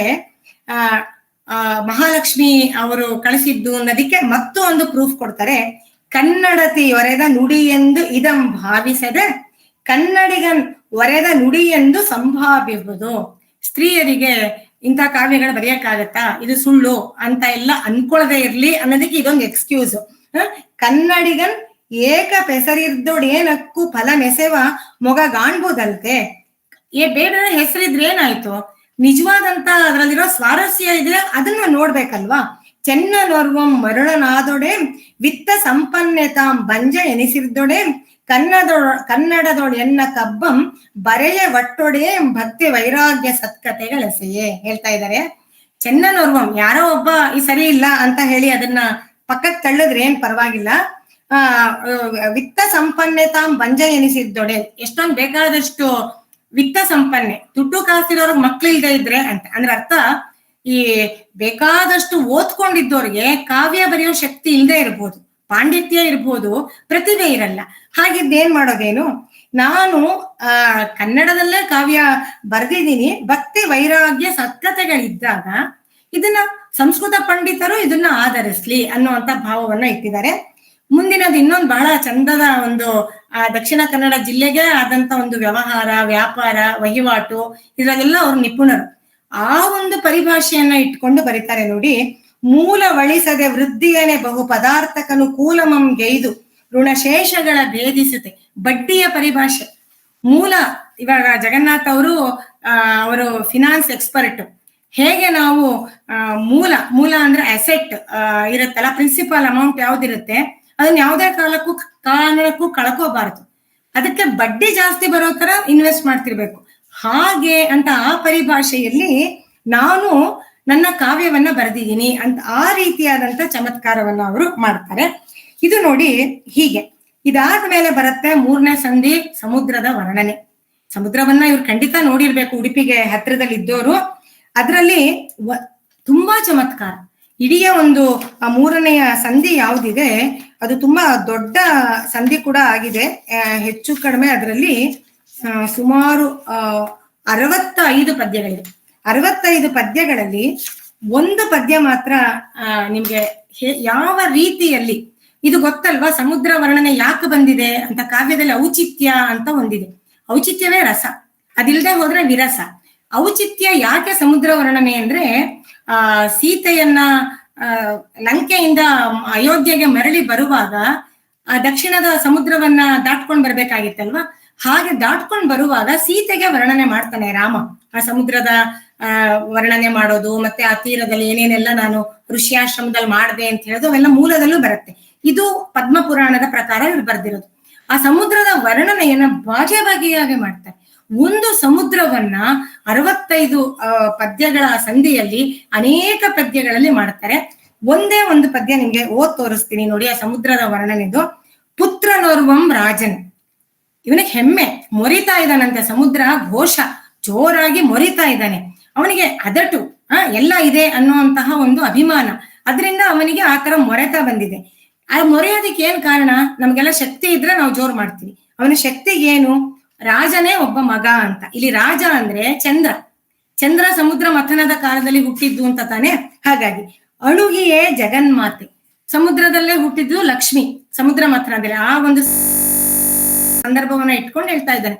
ಲಕ್ಷ್ಮಿಯೇ ಅವನಿಗೆ ಮಾತೆ ಅಂದ್ರೆ ಮಗಳು, ಅಣುಗಿ ಅಂದ್ರೆ ಮಗಳು, ಜಗನ್ಮಾತೆ ಆಗ್ಬಿಟ್ಟಿದ್ದಾಳೆ ಅವಳು ಇವಾಗ. ಹೇಳಿ ಕೇಳಿ ಲಕ್ಷ್ಮಿ. ಇನ್ನು ಮಿತ್ರನ್ ಅಭವಂ, ಇವನಿಗೆ ಸ್ನೇಹಿತನಾದವನು ಶಿವ. ಧೂತ ಪಾಪೆ ತನ್ನರಸಿ, ಗಂಗೆ, ಪಾಪವನ್ನ ಕಳೆಯುವಂತಹವಳು ಗಂಗೆಯೇ ಇವನಿಗೆ ಸಮುದ್ರ ರಾಜನಿಗೆ ಮಡದಿ ಆಗ್ಬೇಕು. ಯಾಕೆ ಎಲ್ಲ ಅವನು ವಾಹಿನಿ ಪತಿ ತಾನೆ, ಎಲ್ಲಾ ನದಿಗಳಿಗೂ ಅವನೇನೆ ಪತಿಯಾದವನು. ತನ್ನರಸಿ ಶತಪತ್ರ ನೇತ್ರ ಮನೆಯಳಿಯ. ಶತಪತ್ರ ನೇತ್ರ ವಿಷ್ಣುವಿನ ಮಡದಿ ಲಕ್ಷ್ಮಿ. ಈ ವಾವೆಯಿಂದ ನಮ್ಮ ಮನೆಗೆ ಅಳಿಯ ಅವನೇ ಆಗಿದ್ದಾನೆ. ನೋಡೆ ಮೊಮ್ಮಕ್ಕಳನೆಗೆ ರತಿ ಕಾಮರೈಸೆ. ರತಿ ಮತ್ತು ಕಾಮ ಅವರಿಬ್ರು ಮದನ ಜನಕ ನಾರಾಯಣ. ಹಾಗಾಗಿ ಅವರಿಬ್ರು ನನಗೆ ಮೊಮ್ಮಕ್ಕಳಾದ್ರು. ಗೋತ್ರ ರಾಜಂ ಮಾವನ್. ಗೋತ್ರರಾಜ, ಗೋತ್ರ ಅಂದ್ರೆ ಬೆಟ್ಟ, ಪರ್ವತಗಳ ರಾಜ ಹಿಮವಂತ ಮಾವ. ಯಾಕೆ ಅಂದ್ರೆ ಹಿಮಾಲಯದಲ್ಲೇ ಗಂಗೆ ಹುಟ್ಟದು. ಆ ದೃಷ್ಟಿಯಿಂದ ಗಂಗೆಗೆ ಅವನು ತಂದೆ. ಅಪ್ಪ ಆದ್ರೆ ಇವನಿಗೆ ಸಮುದ್ರನಿಗೆ ಮಾವ ಆಯ್ತು. ಏನ್ ದೊಡ್ಡ ಸಂಬಂಧ ಎಲ್ಲ ನೋಡಿದ್ರೆ ಅಂತ ಹೇಳ್ತಾರಲ್ಲ ಹಾಗೆ. ಅತ್ತಿಗೆಯ ಪಾರ್ವತಿ, ಪಾರ್ವತಿನೇ ಅತ್ತಿಗೆ ಆಗ್ಬೇಕು. ಪವಿತ್ರನ ಮೊದಲೇ ಪವಿತ್ರ. ಇನ್ನು ಇಷ್ಟೊಂದು ಪಾವಿತ್ರ ಮೂಲವಾದಂತಹವರ ಸಂಘ ನನಗಾಗಿದೆ. ತನಗೆಣೆಯಪ್ಪ ನಾವಂ ಧರಿತ್ರಿಯೊಳಗೆಂದು ನನಗೆ ಯಾರು ಸರಿ ಸಮ ಈ ಭೂಮಿನಲ್ಲಿ ಅಂತ ಘೋಷಿಪುದೆಂಬಲ್ ಅರ್ಣವಂ ಬಾಯ್ ಬಿಡುತ್ತಿರ್ಪಂ. ಹಾಗೆ ನಾನು ಮೈಕ್ ಹಾಕೊಂಡು ಘೋಷಣೆ ಮಾಡ್ತಿದ್ದೀನಿ ಅನ್ನುವ ಹಾಗೆ ಅವನು ಬಾಯಿ ಬಿಡ್ತಾ ಇದ್ದ ಅಂತ ಎಲ್ಲ ಹೇಳಿ ವರ್ಣನೆಯನ್ನ ಮಾಡ್ತಾ ಹೋಗ್ತಾನೆ. ಇದೆಲ್ಲ ಚಮತ್ಕಾರ ಆಯ್ತು. ನಾನಾಗ್ಲೇ ಹೇಳ್ತಾ ಇರ್ತೀನಿ, ಮುದ್ದಣ ವ್ಯುತ್ಪತ್ತಿ, ಸ್ವಂತಿಕೆ, ಕಲ್ಪನೆ, ಭಾವ ತೀವ್ರತೆ, ಇಮೋಷನಲ್ ಕೋಶಂಟ್ ಅಂತೀವಲ್ಲ, ಆ ಭಾವ ತೀವ್ರತೆ ಇದೆಲ್ಲವೂ ಮುಪ್ಪುರಿಗೊಂಡಂತಹ ಪ್ರತಿಭೆ. ಭಾವ ಇದಕ್ಕೆ ಬರೀ ಚಮತ್ಕಾರ ಮಾಡಿದ್ರೆ ಇಷ್ಟ ಆಗಲ್ಲ, ಬರೀ ಗೋಳೋ ಅಂತ ಹೇಳಿ ಭಾವವನ್ನೇ ಹೇಳಿದ್ರೆ ಅದು ಇಷ್ಟ ಆಗಲ್ಲ. ಎರಡೂ ಎಷ್ಟು ಚೆನ್ನಾಗಿ ಅವನಲ್ಲಿ ಮಿಳಿತವಾಗಿದೆ ಅನ್ನೋದನ್ನ ನೋಡ್ಬೇಕು ಅಂದ್ರೆ ರಾಮ ಪಟ್ಟಾಭಿಷೇಕ ಕಾವ್ಯವನ್ನ ನಾವು ನೋಡ್ಬೇಕು. ಇನ್ನು ನಾವು 3ನೇ ಸಂಧಿ ಅವೆಲ್ಲ ಆಯ್ತು. ಇನ್ನು 4ನೇ ಸಂಧಿಗೆ ಬಂದ್ರೆ ಇದಂತೂ ರಸಾಯನ, ಬಹಳ ಪರಮಾದ್ಭುತವಾದಂತ ಒಂದು ವರ್ಣನೆಗಳು ಇದ್ರಲ್ಲಿ ಬರುತ್ತೆ. ಇಲ್ಲಿ ನಂದಿಗ್ರಾಮಕ್ಕೆ ಹನುಮಂತನನ್ನ ಕಳಿಸಿ ಅದಾದ್ಮೇಲೆ ಭರತನ ಅವನ ಮನಸ್ಸೇನು, ಅವನು ರಾಮನ ಬರವನ್ನ ಈಗ್ಲೂ ಎದುರು ನೋಡ್ತಾ ಇದ್ದಾನ, ಅಥವಾ ಕುರ್ಚಿ ಸಿಕ್ತಾ ಇದ್ದಾಗೆ, ಅಧಿಕಾರ ಸಿಕ್ತಾ ಇದ್ದಾಗನೆ ನಾನೇ ಇರೋಣ ಪರವಾಗಿಲ್ಲ ಅಂತ ಏನಾದ್ರೂ ಅವನ್ಗನ್ಸಿದ್ಯಾ, ಇದೆಲ್ಲವನ್ನು ನೋಡ್ಕೊಂಬ ಅಂತ ಮೊದಲು ಹನುಮಂತನನ್ನ ಕಳಿಸ್ತಾನೆ. 2 ಕಾರಣ, ಇದು ನಾ ಹೇಳಿದ್ ಒಂದು ಕಾರಣ.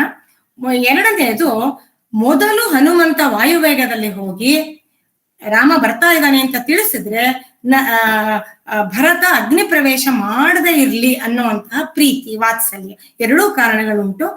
2ನ್ನೂ ವಾಲ್ಮೀಕಿ ಮಹರ್ಷಿಗಳು ಹೇಳಿದ್ದಾರೆ, ಮುದ್ರಣನು ಸೂಕ್ಷ್ಮವಾಗಿ ಹೇಳಿದ್ದಾನೆ. ಅದನ್ನ ಅಲ್ಲಿಗೆ ಬಂದಾಗ ರಾಮ ಬರ್ತಾನೆ ಅಂತ ಗೊತ್ತಾಗ್ತಾ ಇದ್ದ ಹಾಗೇನೆ ಆ ಪುರ ಜನರೆಲ್ಲ ಯಾವ ರೀತಿ ರಾಮನನ್ನ ನೋಡೋದಿಕ್ಕೆ ಸಿದ್ಧರಾದ್ರು, ತುಡಿತವನ್ನ ಯಾವ ರೀತಿ ವ್ಯಕ್ತಪಡಿಸಿದ್ರು, ಯಾವ್ಯಾವ ರೀತಿ ಅಲಂಕಾರ ಮಾಡ್ಕೊಂಡು ಹೋದ್ರು, ಹೇಗೆಲ್ಲ ನಡ್ಕೊಂಡ್ರು, ಎಂತೆಂಥವ್ರು ಹೋದ್ರು, ಚಿಕ್ಕ ಮಕ್ಕಳು ಹೋದ್ರು, ಯಾರೆಲ್ಲ ಹೋದ್ರು ಅನ್ನುವಂತಹ ಒಂದು 10-15 ಪದ್ಯಗಳನ್ನ ಅಷ್ಟು ಸೊಗಸಾಗಿ ಬರೀತಾನೆ.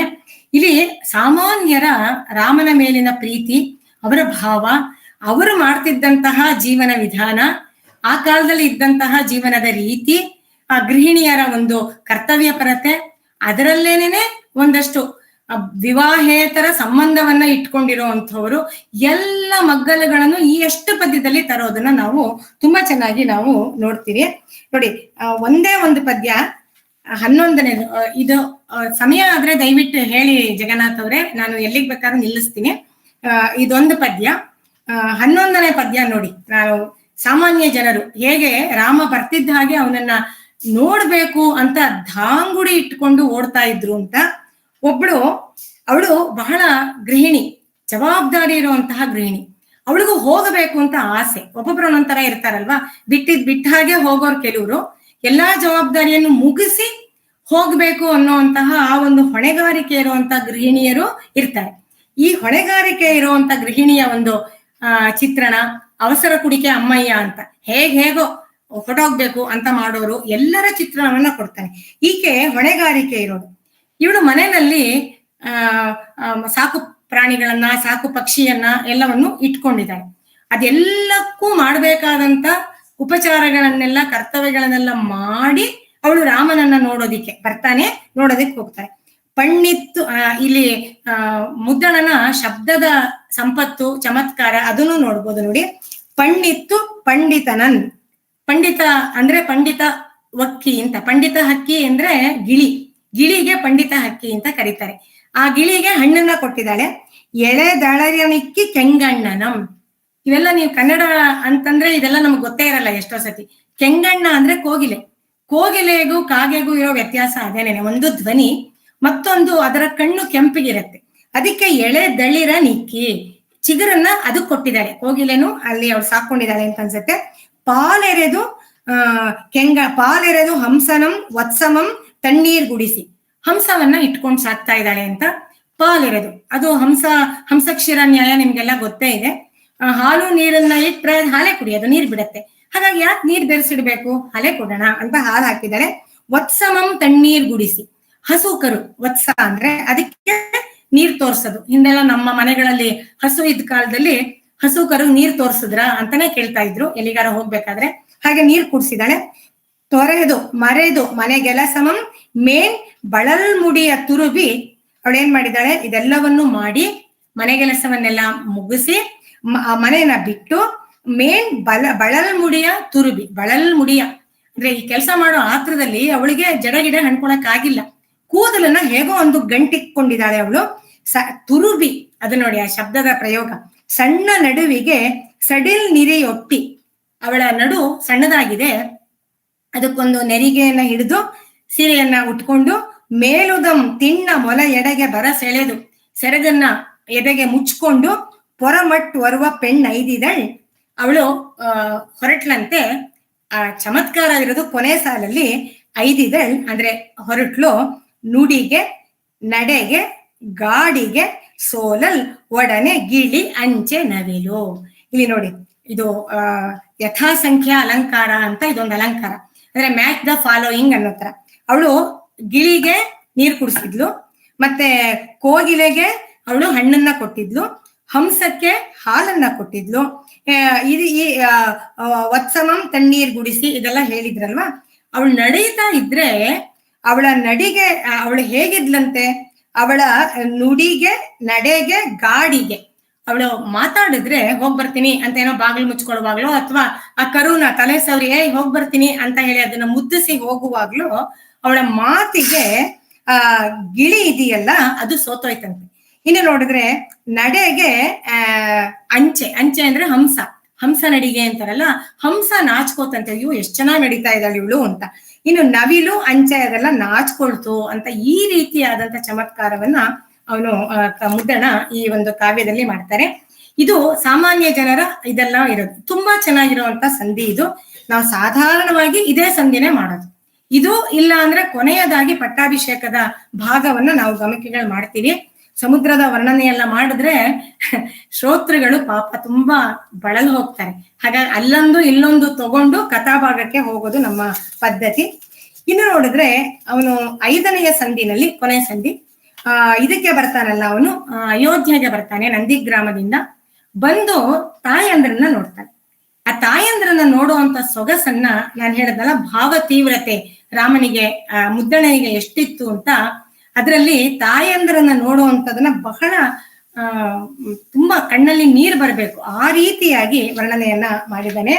ಇನ್ನು ಮೊದಲಿಗೆ ಕೈಕೇಯಿಯನ್ನ ಮೊದಲು ನೋಡ್ತಾನೆ. ಕೈಕೇಯಿ ಪಶ್ಚಾತ್ತಾಪದಿಂದ ಬೆಂದು ಹೋಗಿದ್ದಾನೆ. ಅವಳಿಗೆ ಮಾತೇ ಹೊರಡ್ತಾ ಇಲ್ಲ. ರಾಮ ಬಂದು ನಮಸ್ಕಾರ ಮಾಡಿದ್ರೆ ಅವನ್ ಪರಿಪರಿಯಾಗಿ ಕೇಳ್ತಾನೆ, ಯಾಕೆ ನಾನು ಯಾವತ್ತಾರು ನಿನ್ ಮಾತನ್ನ ತಪ್ಪಿದಿನಾ, ಮಾತಿಗೆ ತಪ್ಪಿದಿನಾ, ನೀನ್ ಯಾಕೆ ನನ್ನ ಹತ್ರ ಮಾತಾಡ್ತಾ ಇಲ್ಲ ಅಂತೆಲ್ಲ ಹೇಳಿದಾಗ ಕೊನೆಗೆ ಅವಳು ಹೇಳ್ತಾಳೆ ನೋಡಿ ಎಷ್ಟು ಚೆನ್ನಾಗಿ ಬರ್ದಿದೆ. ಒನಕೆ ಪೋಗೆಂದ ಪಾಳ್ ಬಾಯ್. ಈ ಹಾಳ್ ಬಾಯಿ ಕಾಡಿಗೆ ಕಳಿಸ್ಲೇಬೇಕು ರಾಮನ್ನ ಅಂತ ಹಠ ಹಿಡಿದಿತ್ತು. ಮಗುಳೆ ಬಂದೋಡೆನ್ ಎನಿತು ಉಪಚರಿಪುದಂದು. ಹೇಗೆ ನಾನು ಉಪಚಾರ ಮಾಡ್ಲಿ, ಬಂದ್ಯಾ ಬಾ ಮಗು ಅಂತ ಹೇಗೆ ಉಪಚಾರ ಮಾಡ್ಲಿ ಅಂದು ಪೋಪ ಸೊಬಗಂ ಕಂಡು ತನಿವೆರ್ಚಿದ ಅಳಿಗಣ್ಗಳ್ ಐತರಲ್ ಕೆತ್ತಿ ಕಂಡಪುವೆ. ಹೀಗೆ ವರ್ಣನೆ ಮಾಡ್ತಾರೆ. ಅಲ್ಲೂ ಹೋಗುವಾಗ ಸಂತೋಷವಾಗಿ ನಾನು ನೋಡಿದ್ದೆ. ರಾಮಾಯಣದಲ್ಲಂತೂ ಬರುತ್ತೆ, ವಲ್ಕಲವನ್ನ ರೆಡಿಯಾಗಿ ಇಟ್ಕೊಂಡಿದ್ಲಂತವಳು. ಇವರಿಬ್ರು ವಲ್ಕಲವನ್ನೇ ಉಟ್ಕೊಂಡು ಹೋಗ್ಬೇಕು ಅಂತ. ಅವನು ಹೋಗ್ತೀನಿ ಅಂತಿದ್ದಾಗೇನೆ ತಕ್ಷಣವೇ ತಂದು ಕೊಟ್ಬಿಟ್ಲು, ರೆಡಿ ಮಾಡಿ ತರ್ಸಿಟ್ಬಿಟ್ಟಿದ್ಲು ಅಂತ ಎಲ್ಲ ವಾಲ್ಮೀಕಿ ರಾಮಾಯಣದಲ್ಲಿ ಬರುತ್ತೆ. ಅದನ್ನ ಭಟ್ಟಿ ಇಳಿಸಿದಾನೆ ಮುದ್ದಣ. ಅಂದು ಸಂತೋಷವಾಗಿ ನೀವು ಹೋಗಿದ್ದನ್ನ ನೋಡಿದ ಈ ಒಂದು ಕಣ್ಣು ಇವಾಗ ನಿಮ್ಮನ್ನ ನಾನು ಹೇಗೆ ಎತ್ತಿ ನೋಡ್ಲಿ ಅಂತ ಅವಳು ಬೇಜಾರು ಮಾಡ್ಕೊಳ್ಳೋದನ್ನ ನೋಡ್ತಾನೆ. ಇದೇ ತರ ಈ ರೀತಿಯಾದಂತ ಅನೇಕ ಪದ್ಯಗಳು ಬರುತ್ತೆ. ಆಮೇಲೆ ಅವನು ಅವಳ ಒಂದು ಪಾಪ ಪ್ರಜ್ಞೆಯನ್ನೆಲ್ಲ ರಾಮ ಬಹಳ ಚೆನ್ನಾಗಿ ಅವನು ತೊಳಿತಾನೆ. ಅವನು ಹೇಳ್ತಾನೆ ನೋಡಿ, ರಾಮನ ಒಂದು ದೊಡ್ಡ ಗುಣ, ರಾಮನ ಬಗ್ಗೆ ವಾಲ್ಮೀಕಿಗಳು ಹೇಳ್ತಾರಲ್ಲ, ಅವನು ಅಪಕಾರ 100 ಮಾಡಿದ್ರು ಅವ್ನು ನೆನೀತಿರ್ಲಿಲ್ವಂತೆ, ಉಪಕಾರ ಒಂದು ತೃಣ ಮಾತ್ರ ಮಾಡಿದ್ರು ಅದು ಮರೀತಿರ್ಲಿಲ್ವಂತೆ. ಇದು ರಾಮನ ಗುಣ. ಎಷ್ಟು ಚೆನ್ನಾಗಿ ಸಮಾಧಾನ ಮಾಡ್ತಾನೆ ಅಂದ್ರೆ ಕೈಕೆಗೆ ಅವನು ಹೇಳ್ತಾನೆ, ತಾಟಕಾಂತಕನ್ ಆಗ ನಿಂತೆಂದನ್. ಅವನು ಕೈಕೇಯಿಯ ಆ ಪಶ್ಚಾತ್ತಾಪದ ನುಡಿಗೆ ಅವನು ಮಾತಾಡ್ತಾ ಇದ್ದಾನೆ. ಯಮಗೆ ಪೂತೋಟದಂತಾಯ್ತು ಅಡವಿ. ನೀವ್ ಯಾಕೆ ಬೇಜಾರು ಮಾಡ್ಕೊಳ್ತೀರಾ, ನಮ್ಗೆ ಈ ಅಯೋಧ್ಯೆಯಲ್ಲಿ ಕೂಡ ಈ ರೀತಿಯಾದಂತ ವನವಿಹಾರ ಸಿಗ್ತಾ ಇರ್ಲಿಲ್ಲ, ಆ ರೀತಿಯಾಗಿ ನಮ್ಗೆ ಕಾಡಿನ ವಾಸ ಆಯ್ತು, ರಕ್ಕಸರೊಳ್ ಅನುವರಂ ಬೇಟೆಯಂತಾದದು, ಫ್ರೀಯಾಗಿ ನಾವು ಬೇಟೆ ಆಡಿದಾಗಾಯ್ತು ರಕ್ಕಸರ ಜೊತೆ, ಅನುವರ ಯುದ್ಧ ಆತರ ಆಯ್ತು ಅಂತೆಲ್ಲ ಹೇಳಿ ಅವರನ್ನ ಸಮಾಧಾನ ಮಾಡ್ತಾನೆ. ಹೀಗೆ ಕಾವ್ಯ ಅನ್ನೋದು ತುಂಬಾ ಚೆನ್ನಾಗಿ ಹೋಗುತ್ತೆ. ಇನ್ನು ಪಟ್ಟಾಭಿಷೇಕದ ಪ್ರಸಂಗಗಳಂತೂ ತುಂಬಾ ತುಂಬಾ ಅದ್ಭುತವಾಗಿದೆ. ಇನ್ನು ಎಲ್ರಿಗೂ ಮುದ್ದಣ ಮನೋರಮೆಯರ ಈ ಕಾವ್ಯದ ಪರಿಚಯವನ್ನ ಇಲ್ಲಿಗೆ ನಾನು ನಿಲ್ಲಿಸ್ತೀನಿ. ಹೇಳ್ತಾ ಇದ್ರೆ 1.5 ಗಂಟೆ ಬೇಕಾದ್ರೂ ಹೇಳ್ಬೋದು ಇದ್ರ ಬಗ್ಗೆ. ಮುದ್ದಣ ಮನೋರಮೆಯರ ಆ ಒಂದು ಸಲ್ಲಾಪದ ಭಾಗವನ್ನ ನಾವು ನೋಡಿದ್ರೆ ಅದರಲ್ಲಿ ನಿಮ್ಗೆಲ್ಲ ಗೊತ್ತೇ ಇದೆ ಅದರ ಒಂದು ಸ್ವಾರಸ್ಯ ಏನು ಅನ್ನೋದನ್ನ. ಇದರಲ್ಲಿ ನಾವು ಮುಖ್ಯವಾಗಿ ನೋಡ್ಬೇಕಾದ್ದು ಅದರ ವರ್ಣನೆಯ ಒಂದು ಸೊಬಗನ್ನ ನೋಡ್ಬೋದು. ಆ ಒಂದು ತುಂಡು ತುಂಡಾದಂತಹ ಪ್ರಯೋಗಗಳನ್ನ ನೋಡಿದಿವಿ. ಪದ್ಯಂ ವದ್ಯಂ ಗದ್ಯಂ ಹೃದಯಂ, ಮತ್ತೆ ಇನ್ನು ಹೇಳ್ತಿದ್ದು ನೀರಿಳಿಯದ ಗಂಟಲಲ್ಲಿ ಕಡುಬು ತುರುಕಿದಂತಾಯ್ತು. ಇದೆಲ್ಲ ನಮ್ಮಲ್ಲಿ ಗಾದೆ ಮಾತಾಗಿ ನುಡಿಗಟ್ಟಾಗಿ ನಾವೆಲ್ಲ ಪ್ರಯೋಗ ಮಾಡೋದನ್ನೆಲ್ಲ ನೋಡ್ತೀವಿ. ಇದನ್ನ ಕೆಲವರು ವಿಮರ್ಶಕರು ಇಲ್ಲೇ ಐರೋಡಿ ಶಿವರಾಮಯ್ಯನವರೆಲ್ಲ ಬರೆದಿರೋ ಪ್ರಕಾರ ಇದನ್ನ ಸಂಸ್ಕೃತ ನಾಟಕಗಳ ಮಾದರಿಯಲ್ಲಿ ಬರೆದಿದ್ದಾನೆ. ಇದನ್ನ ಒಂದು ನಾಂದಿ ಸಂಧಿಯಾಗಿ ಮೊದಲ ಮುದ್ದಣ ಮನೋರಮೆಯರ ಸಲ್ಲಾಪವನ್ನ ಅವನು ಹಾಗೆ ತಂದಿದ್ದಾನೆ ಅಂತ ಹೇಳಿ ಬೇಕಾದಷ್ಟು ವಿವರಗಳನ್ನ ಕೊಡ್ತಾರೆ.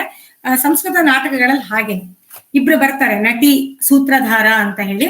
ಅವರಿಬ್ರು ಯಾವುದೋ ಒಂದು ಸಂದರ್ಭದ ಕಥೆಯನ್ನ ಹೇಳ್ತಾ ಮತ್ತೆ ಈ ಒಂದು ಮುಖ್ಯವಾದಂತಹ ನಾಟಕಕ್ಕೆ ಪ್ರವೇಶವನ್ನ ಕೊಡ್ತಾರೆ.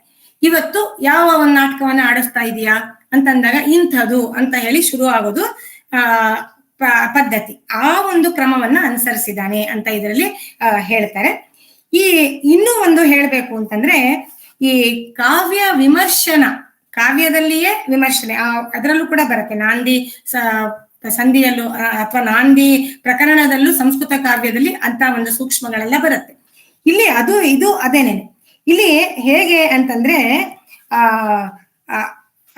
ಒಂದು ಮನೋರಮೆ ಅನ್ನೋ ಪಾತ್ರವೇ ಹೇಗೆ ಕಾವ್ಯವನ್ನ ವಿಮರ್ಶೆ ಮಾಡತ್ತೆ ಅನ್ನೋ ಒಂದು ಕಾನ್ಸೆಪ್ಟ್ ನ ಇದರಲ್ಲಿ ಅವರು ತಂದಿರೋದು ಅಂತ ಹೇಳಿ ರಾಜನ ಓಲಗ ಅದ ಒಂದು ಇದನ್ ಮಾಡಿದ್ದಾರೆ. ಅದು ಮುಗಿದಾಗ ಆ ಕವಿಗಳಲ್ಲೇ ಪ್ರಮುಖನಾಗಿರುವಂತಹ ರೀತಿಯಲ್ಲಿ ಮುದ್ದಣ ತನ್ನನ್ನ ತಾನು ಕಲ್ಪನೆ ಮಾಡಿಕೊಂಡು ಅಲ್ಲಿಗೆ ಅವನು ಬಂದಿದ್ದಾನೆ ಅಂತ. ಅಲ್ಲಿಗೆ ಬಂದಾಗ ಅಲ್ಲೇ ರಾಜಬೀದಿಯಲ್ಲೇ ಅವನ ಮನೆ, ಅಲ್ಲಿಗೆ ಹೋಗ್ತಾನೆ. ಹೆಂಡತಿ ಯಾವ ತರ ಬಂದು ಅವನ ಕಾಲಿಗೆಲ್ಲ ನೀರು ಕೊಟ್ಟು ಅವನನ್ನ ಒಳಗ್ ಕರ್ಕೊಂಡು ಹೋಗ್ತಾಳೆ. ಅದು ಹೋದ್ಮೇಲೆ ಮಣೆ ಹಾಕಿ ಕೂರ್ಸಿ ಅವನಿಗೆ ಹಣ್ಣನ್ನ ಹಾಲನ್ನ ಇತ್ತೋ ಇಲ್ವೋ ಅವರ ಜೀವನದಲ್ಲಿ ಗೊತ್ತಿಲ್ಲ, ಅದೆಲ್ಲ ಕೊಟ್ಟು, ಅದು ಕೆನೆ ಹಾಲು ಅಂತಿಂತದೆಲ್ಲ. ಆಮೇಲೆ ಅವಳು ತಾಂಬೂಲವನ್ನ ಮಡಿಸಿಕೊಡ್ತಾಳೆ. ಮಡಿಸ್ಕೊಟ್ಮೇಲೆ ಅವಳು ಶುರು ಮಾಡ್ತಾಳೆ. ಮಳೆಗಾಲ ಆಗಿರುತ್ತೆ. ಓ ಕಾಲಪುರುಷಂಗೆ ಗುಣಂ ಅಣಮಿಲ್ಲಂಗಡ ಅಂತ ಶುರು ಆಗತ್ತೆ. ಕಾಲಪುರುಷನಿಗೆ ಗುಣ ಅಂದ್ರೆ ಅವನಿಗೆ ಆರೋಗ್ಯ ಸ್ವಾಸ್ಥ್ಯ ಸರಿ ಇಲ್ಲ ಅಂತ ಹೇಳಿ ಮಳೆಗಾಲದ ವರ್ಣನೆಯನ್ನ ಶುರು ಮಾಡ್ತಾನೆ. ಯಾರನ್ನು ಅವನ್ ಒಳಗ್ ಬಿಡ್ತಾ ಇಲ್ಲ, ಬಾಸಣಿಸಿರ್ಬೋದು, ಮುಗಿಲ ಕದಂ ಬಾಸಣಿಸಿರ್ಬೋದು, ಬಾಸಣಿಸೋದು ಮುಚ್ಚಿದೆ ಅಂತೆಲ್ಲ ವರ್ಣನೆ ಬರುತ್ತೆ ಮಾಡಿ. ಆ ಒಂದು ಹಗಲು ರಾತ್ರಿಗಳು ದೀರ್ಘ ಆಗ್ಬಿಟ್ಟಿದೆ, ಹೊರಗೆ ಹೋಗಕ್ಕಾಗ್ದೇನೆ. ಅಲ್ಲಿನ ಮಳೆ ತುಂಬಾ ಪ್ರಸಿದ್ಧ ಅಲ್ವಾ, ಹಾಗಾಗಿಯೇ ಅಲ್ಲಿ ಇದನ್ನ ತಾಳಮದ್ದಲೆ ಇವೆಲ್ಲ ಶುರು ಆಗಿದ್ದು ಆ ಒಂದು ಕಾರಣದಿಂದಲೇ ಅಂತ ಕೂಡ ಹೇಳ್ತಾರೆ. ಹೀಗೆ ನನಗೊಂದು ಒಳ್ಳೆ ಕತೆ ಹೇಳು ಅಂತಂದಾಗ ಯಾವ ಕತೆ ಹೇಳೋದು ಅಂತ ನೋಡಿ, ನಾಂದಿ ಪ್ರಕರಣ ಇರುತ್ತಲ್ಲ ಸಂಸ್ಕೃತ ನಾಟಕಗಳಲ್ಲಿ, ಅದನ್ನ ಇವನು ಅನುಸರಿಸಿದ್ದಾರೆ ಅಂತ ಹೇಳಿ. ಯಾವ ರಸ ಅಂದ್ರೇನು, ನವರಸಗಳು ಬೇಕು ಅಂತ ಕೇಳ್ತಾಳೆ, ಯಾವ ರಸ ಇಷ್ಟ, ಹೀಗೆ ಅದನ್ನ ಶುರು ಮಾಡ್ತಾ ಹೋಗುತ್ತೆ. ಮೊದಲೇ ವಿಮರ್ಶನದ ಒಂದು ಭಾಗವನ್ನು, ವಿಮರ್ಶನದ ಒಂದು ತಂತ್ರವನ್ನು ಕೂಡ ತಂದಿದ್ದಾನೆ ಅಂತ ಹೇಳಿದ್ರಲ್ಲ. ರಾಮಾಯಣದಲ್ಲಿ ಹಾಗೆ ಸೀತಾ ಸ್ವಯಂವರದ ಕತೆ ಹೇಳ್ತೀನಿ ಅಂತಂದಾಗ ನಾ ಮುಂಚೆನೆ ಕೇಳಿದ್ದೀನಲ್ಲ, ತಿರ್ಗಾ ಯಾಕೆ ಹೇಳ್ತೀಯಾ, ನನಗದು ಬೇಡ, ಮತ್ತಿನ್ಯಾವ ಕತೆ ಬೇಕು ಹೇಳು, ಎಷ್ಟೆಷ್ಟೋ ರಾಮಾಯಣದ ಕತೆ ಇದೆ, ಯಾವ್ದಾರೊಂದು ಹೇಳು ಅಂತಂದಾಗ ಹೀಗೆ ಸಂಭಾಷಣೆಯ ಮೂಲಕ ಅವಳು ಮಧ್ಯೆ ಹೇಳ್ತಾ ಹೋಗೋದು, ಸಂಸ್ಕೃತ ಬೇಡ ಅಂತ ಹೇಳೋದು. ಅದಾದ್ಮೇಲೆ ಮುಂದೆ ಬರೋವಾಗೆಲ್ಲ ಅವಳು ಹೇಳ್ತಾಳಲ್ಲ, ಏನು ಇವಳು ಸೀತೆಯನ್ನ ಬಿಟ್ಟಿರೋ ಅಂತ ಇವ್ನು ಎಂತ ಸೀತಾರಾಮ ಆತರ ವಿಮರ್ಶೆ ಮಾಡೋದು.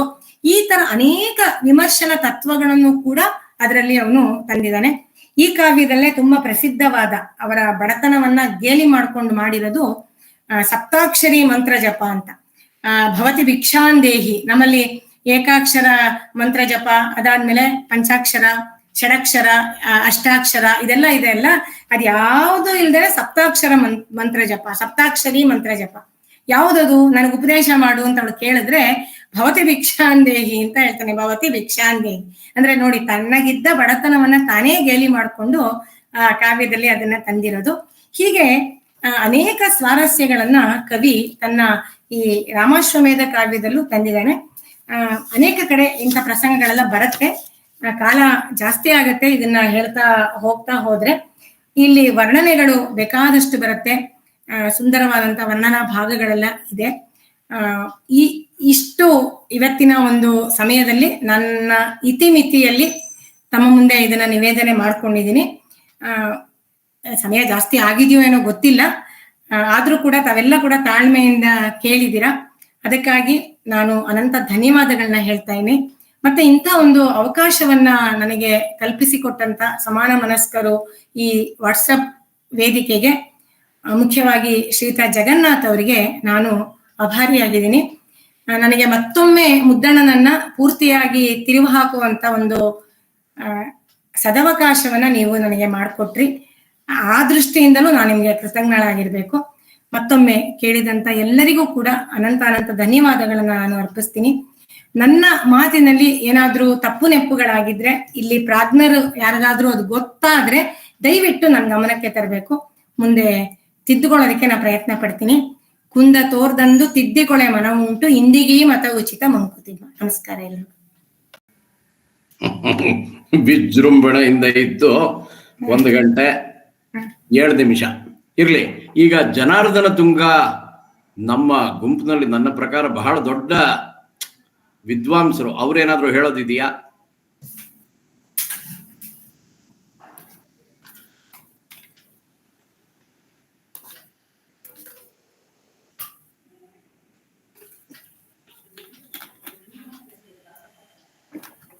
ಜನಾರ್ದನ ತುಂಗ ಅವ್ರು ಇದಾರ? ಅಲ್ಲ, ಇದೇನೆ ನಾನು ಫುಲ್ ಕೇಳಿಸ್ಕೊಂಡಿದ್ದೇನೆ, ತುಂಬಾ ಚೆನ್ನಾಗಿದೆ. ಅಷ್ಟೇ ನಾನು ಹೇಳ್ಬೋದು ಅಷ್ಟೇ. ಅದು ನನಗ್ ಒಂದ್ ಅನುಮಾನ ಇದ್ದದ್ದೇನಂದ್ರೆ, ಅವರು ಕುಂದಾಪುರ ಬೋರ್ಡ್ ಹೈಸ್ಕೂಲ್ ಅಲ್ಲಿ ಫಿಸಿಕಲ್ ಎಜುಕೇಶನ್ ವ್ಯಾಯಾಮ ಶಿಕ್ಷಕರಾಗಿದ್ರು ಅಂತ ನಾನು ಓದಿದ್ ನೆನಪು. ಬೋರ್ಡ್ ಹೈಸ್ಕೂಲ್ ಇರ್ಬೋದು, ಗೊತ್ತಿಲ್ಲ. ಇಲ್ಲ ಹೌದು, ಮೊದಲು ಅವರು ಉಡುಪಿನಲ್ಲಿ ಸೇರ್ಕೊಂಡಿದ್ರು.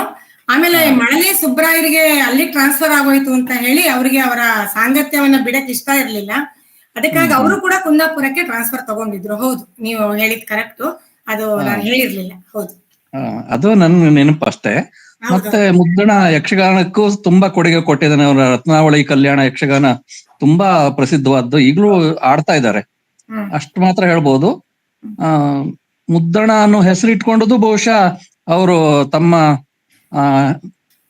ತಮ್ಮ ಮೂಲ ಹೆಸರನ್ನ ಮರೆ ಮಾತ್ಲಿಕ್ಕೆ ಇರ್ಬೋದು. ಒಂದು ಬಡತನ, ಇನ್ನೊಂದು ಏನು ಓದ್ದೇ ಇರುವ ವ್ಯಕ್ತಿಯೊಬ್ಬ ಏನ್ ಬರದಾನೋ, ವಿದ್ವಜ್ಜನರು ಅದನ್ನ ಒಪ್ಲಿಕ್ಕಿಲ್ಲ ಎನ್ನುವ ಒಂದು ಹಿಂಜರಿಕೆಯಿಂದ ಮೂಲ ಹೆಸರನ್ನ ಮರೆಸಿದ್ದ ಅನ್ನೋದು ಒಂದು ಅಭಿಪ್ರಾಯ. ಐರೋಡಿ ಶಿವರಾಮಯ್ಯನವರನ್ನ ನೆನೆಸಿದಿರಿ. ಅವರು ಶಿವರಾಮ್ ಕಾರಂತರಿಗೂ ಅವರು ಗುರುಗಳೇ ಆಗಿದ್ದವರು. ಅಯ್ಯನವರ ಮಠ ಐರೋಡಿಯಲ್ಲಿ ಅವ್ರದೊಂದು ಮಠ ಇತ್ತು. ಈ ಭಾಗದ ಎಲ್ಲರಿಗೂ ಅವರು ಗುರುಗಳಾಗಿದ್ದವರು.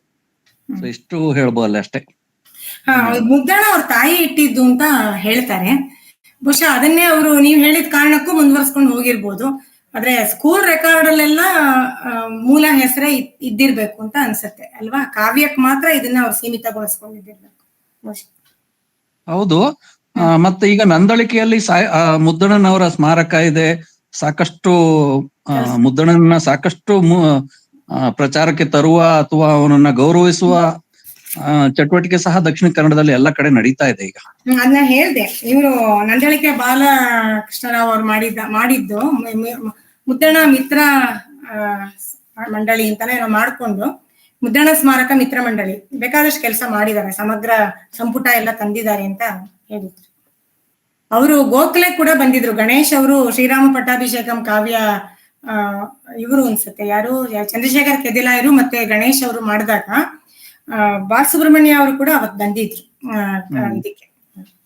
ಅವರು ಕೆದ್ಲಾಯ ಅವರು ಮುದ್ದಣ ಕಾವ್ಯವನ್ನ ತುಂಬಾ ಚೆನ್ನಾಗಿ ಇದ್ ಮಾಡ್ತಾ ಇದ್ರು. ನಾನು ಅವರ ಅಷ್ಟಾವಧಾನದಲ್ಲೇ ಇವರ ಹೇಳ್ತಾ ಕಾವ್ಯವನ್ನ ವಾಚನ ಮಾಡ್ತಾ ಇದ್ದ ಕೇಳಿಸ್ಕೊಂಡಿದ್ದೆ, ತುಂಬಾ ಚೆನ್ನಾಗಿರ್ತಾ ಇತ್ತು. ಹೌದೌದು, ಪರಮಾದ್ಭುತ. ಆ ರೀತಿ ವಾಚನ ಮಾಡಿದ್ರೆ ನಮ್ಗೆ ಕಾವ್ಯವೂ ಅಷ್ಟೇ ರುಚಿಯಾಗತ್ತೆ ಅಂತ ಅನ್ಸುತ್ತೆ. ಹೌದು, ಖಂಡಿತ. ನಮಸ್ಕಾರ. ನಮಸ್ಕಾರ ತುಂಗಾ ಅವ್ರಿಗೆ. ಧನ್ಯವಾದಗಳು. ಈಗ ಮಹಾಬಲ ಅವ್ರು ಏನಾದ್ರು ಮಾತಾಡ್ತಾರ? KN ಮಹಾಬಲ. ನಮಸ್ಕಾರ. ಏನು ಹೇಳೋದು, ಬಹಳ ಸೊಗಸಾದ ಉಪನ್ಯಾಸ, ಹಲವಾರು ಉಪಯುಕ್ತ ವಿಷಯಗಳು ತಿಳಿದಿವೆ. ನಮಸ್ಕಾರ ಮಹಾಬಲ ಅವರಿಗೆ. ನೀವೆಲ್ಲ ಬಂದು ಸೇರಿ ಕೇಳೋದೇ ನನಗೆ ಒಂದು ದೊಡ್ಡ, ಏನ್ ಹೇಳೋದು, ನನಗೆ ತುಂಬಾ ಸಂತೋಷ ಕೊಡುವಂತ ಸಂಗತಿ. ನಮಸ್ಕಾರ ತಮ್ಮೆಲ್ಲರಿಗೂ ಕೂಡ. ಬೇರೆಯವರು ಯಾರಾದ್ರೂ ಮಾತಾಡೋರು ಇದ್ದೀರಾ?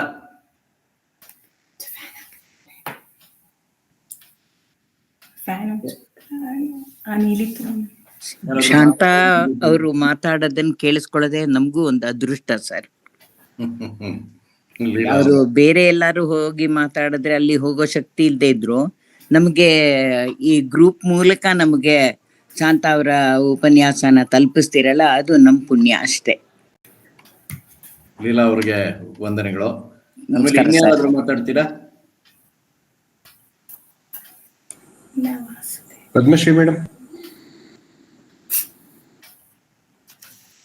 ನನ್ನದೇ ಅನ್ಮ್ಯೂಟ್ ಮಾಡ್ಕೊಳಕ್ ಟ್ರೈ ಮಾಡ್ತಿದ್ದೆ, ಅದು ಯಾಕೋ ಇದು ಆಗ್ತಿರ್ಲಿಲ್ಲ.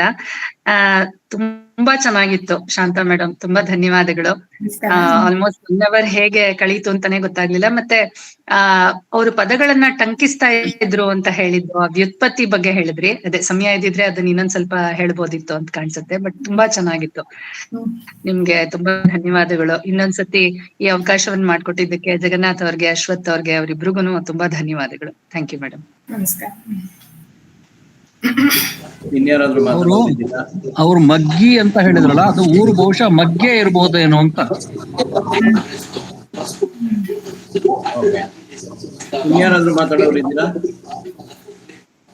ನಮಸ್ಕಾರ ಮೇಡಮ್. ನಮಸ್ಕಾರ. ತುಂಬಾ ಚೆನ್ನಾಗಿತ್ತು ಉಪನ್ಯಾಸ. ಅನೇಕ ಶಬ್ದಗಳ ಅರ್ಥಗಳು, ಹೊಸ ಹೊಸ ಶಬ್ದಗಳ ಅರ್ಥಗಳು ನಮಗೆ ಗೊತ್ತಾದವು. ಒಟ್ಟು ಯಾವ್ದ್ರಲ್ಲೂ ಬೇಜಾರೇ ಆಗ್ಲಿಲ್ಲ ನನಗೆ. ಈ ಸಲ ಅಂತೂ ಬಹಳ ಖುಷಿ ಅನಿಸ್ತು. ಮತ್ತೆ ಗ್ರಂಥಪಾತ ಅನ್ನೋ ವಿಷಯಗಳೇ, ಗ್ರಂಥಪಾತ ಮತ್ತೆ ಯಕ್ಷಗಾನದಲ್ಲಿ ಕಲ್ಯಾಣ ಅಥವಾ ಕಾಳಗ, ಇದ್ರ ಬಗ್ಗೆ ಕಥೆಗಳು ಇರ್ತವೆ. ನಮಗೆ ಅದ್ರ ಬಗ್ಗೆ ಮಾಹಿತಿ ಇದ್ದಿಲ್ಲಲ್ಲ, ಆತರ. ಮತ್ತೆ ಪಂಡಿತ ಹಕ್ಕಿ ಅಂದ್ರೆ ಗಿಳಿ, ಬಹಳ ವಿಷಯಗಳು ಅರ್ಥವಾದವು ಮೇಡಮ್. ಇನ್ನೊಂದ್ಸಲ ಬರೀ ಕಾವ್ಯದ್ದೇ 1 ಗಂಟೆ ಕೊಡ್ರಿ, ಕಾರ್ಯಕ್ರಮ ಮಾಡ್ರಿ ಅಂತ ನಾನು ಸರ್ ಅಲ್ಲಿ ಕೇಳ್ಕೊತೀನಿ. ತುಂಬಾ ಚೆನ್ನಾಗಿತ್ತು ಕಾರ್ಯಕ್ರಮ. ಮತ್ತೆ ಮುದ್ದಣ್ಣ ಮನೋರಮೆಯರ ಸಲ್ಲಾಪ ನಾವು ಮರೆತೇ ಇಲ್ಲ ಆ ಪಾಠನ. ಅದು ಅವರ ಬಡತನದ ಸಂಕೇತವಾಗಿ ಇತ್ತು, ಸಂದೇಶವಾಗಿತ್ತು ಅನ್ನೋದ್ ಕೇಳಿ ಬಹಳ ಬೇಜಾರಾಯ್ತು ಮೇಡಮ್. ಅದು ಒಂದು ಒಟ್ಟಿನಲ್ಲಿ ತುಂಬಾ ಇಷ್ಟ ಆಯ್ತು ಕಾರ್ಯಕ್ರಮ. ಇನ್ಯಾರು ಮಾತಾಡ್ತಾರೆ? ಲಲಿತಾ ರಾವ್ ಅವ್ರು ಏನಾದ್ರು ಮಾತಾಡ್ತಾರಾ?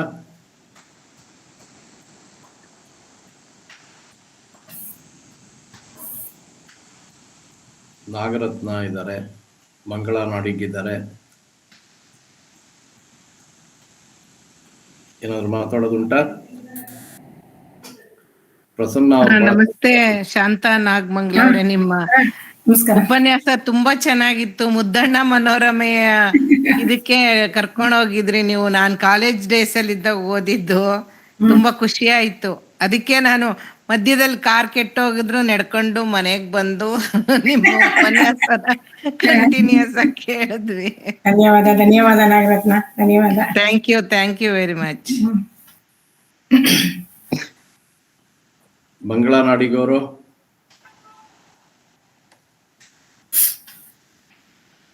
ರಾಜು ಮಹಿಷಿ.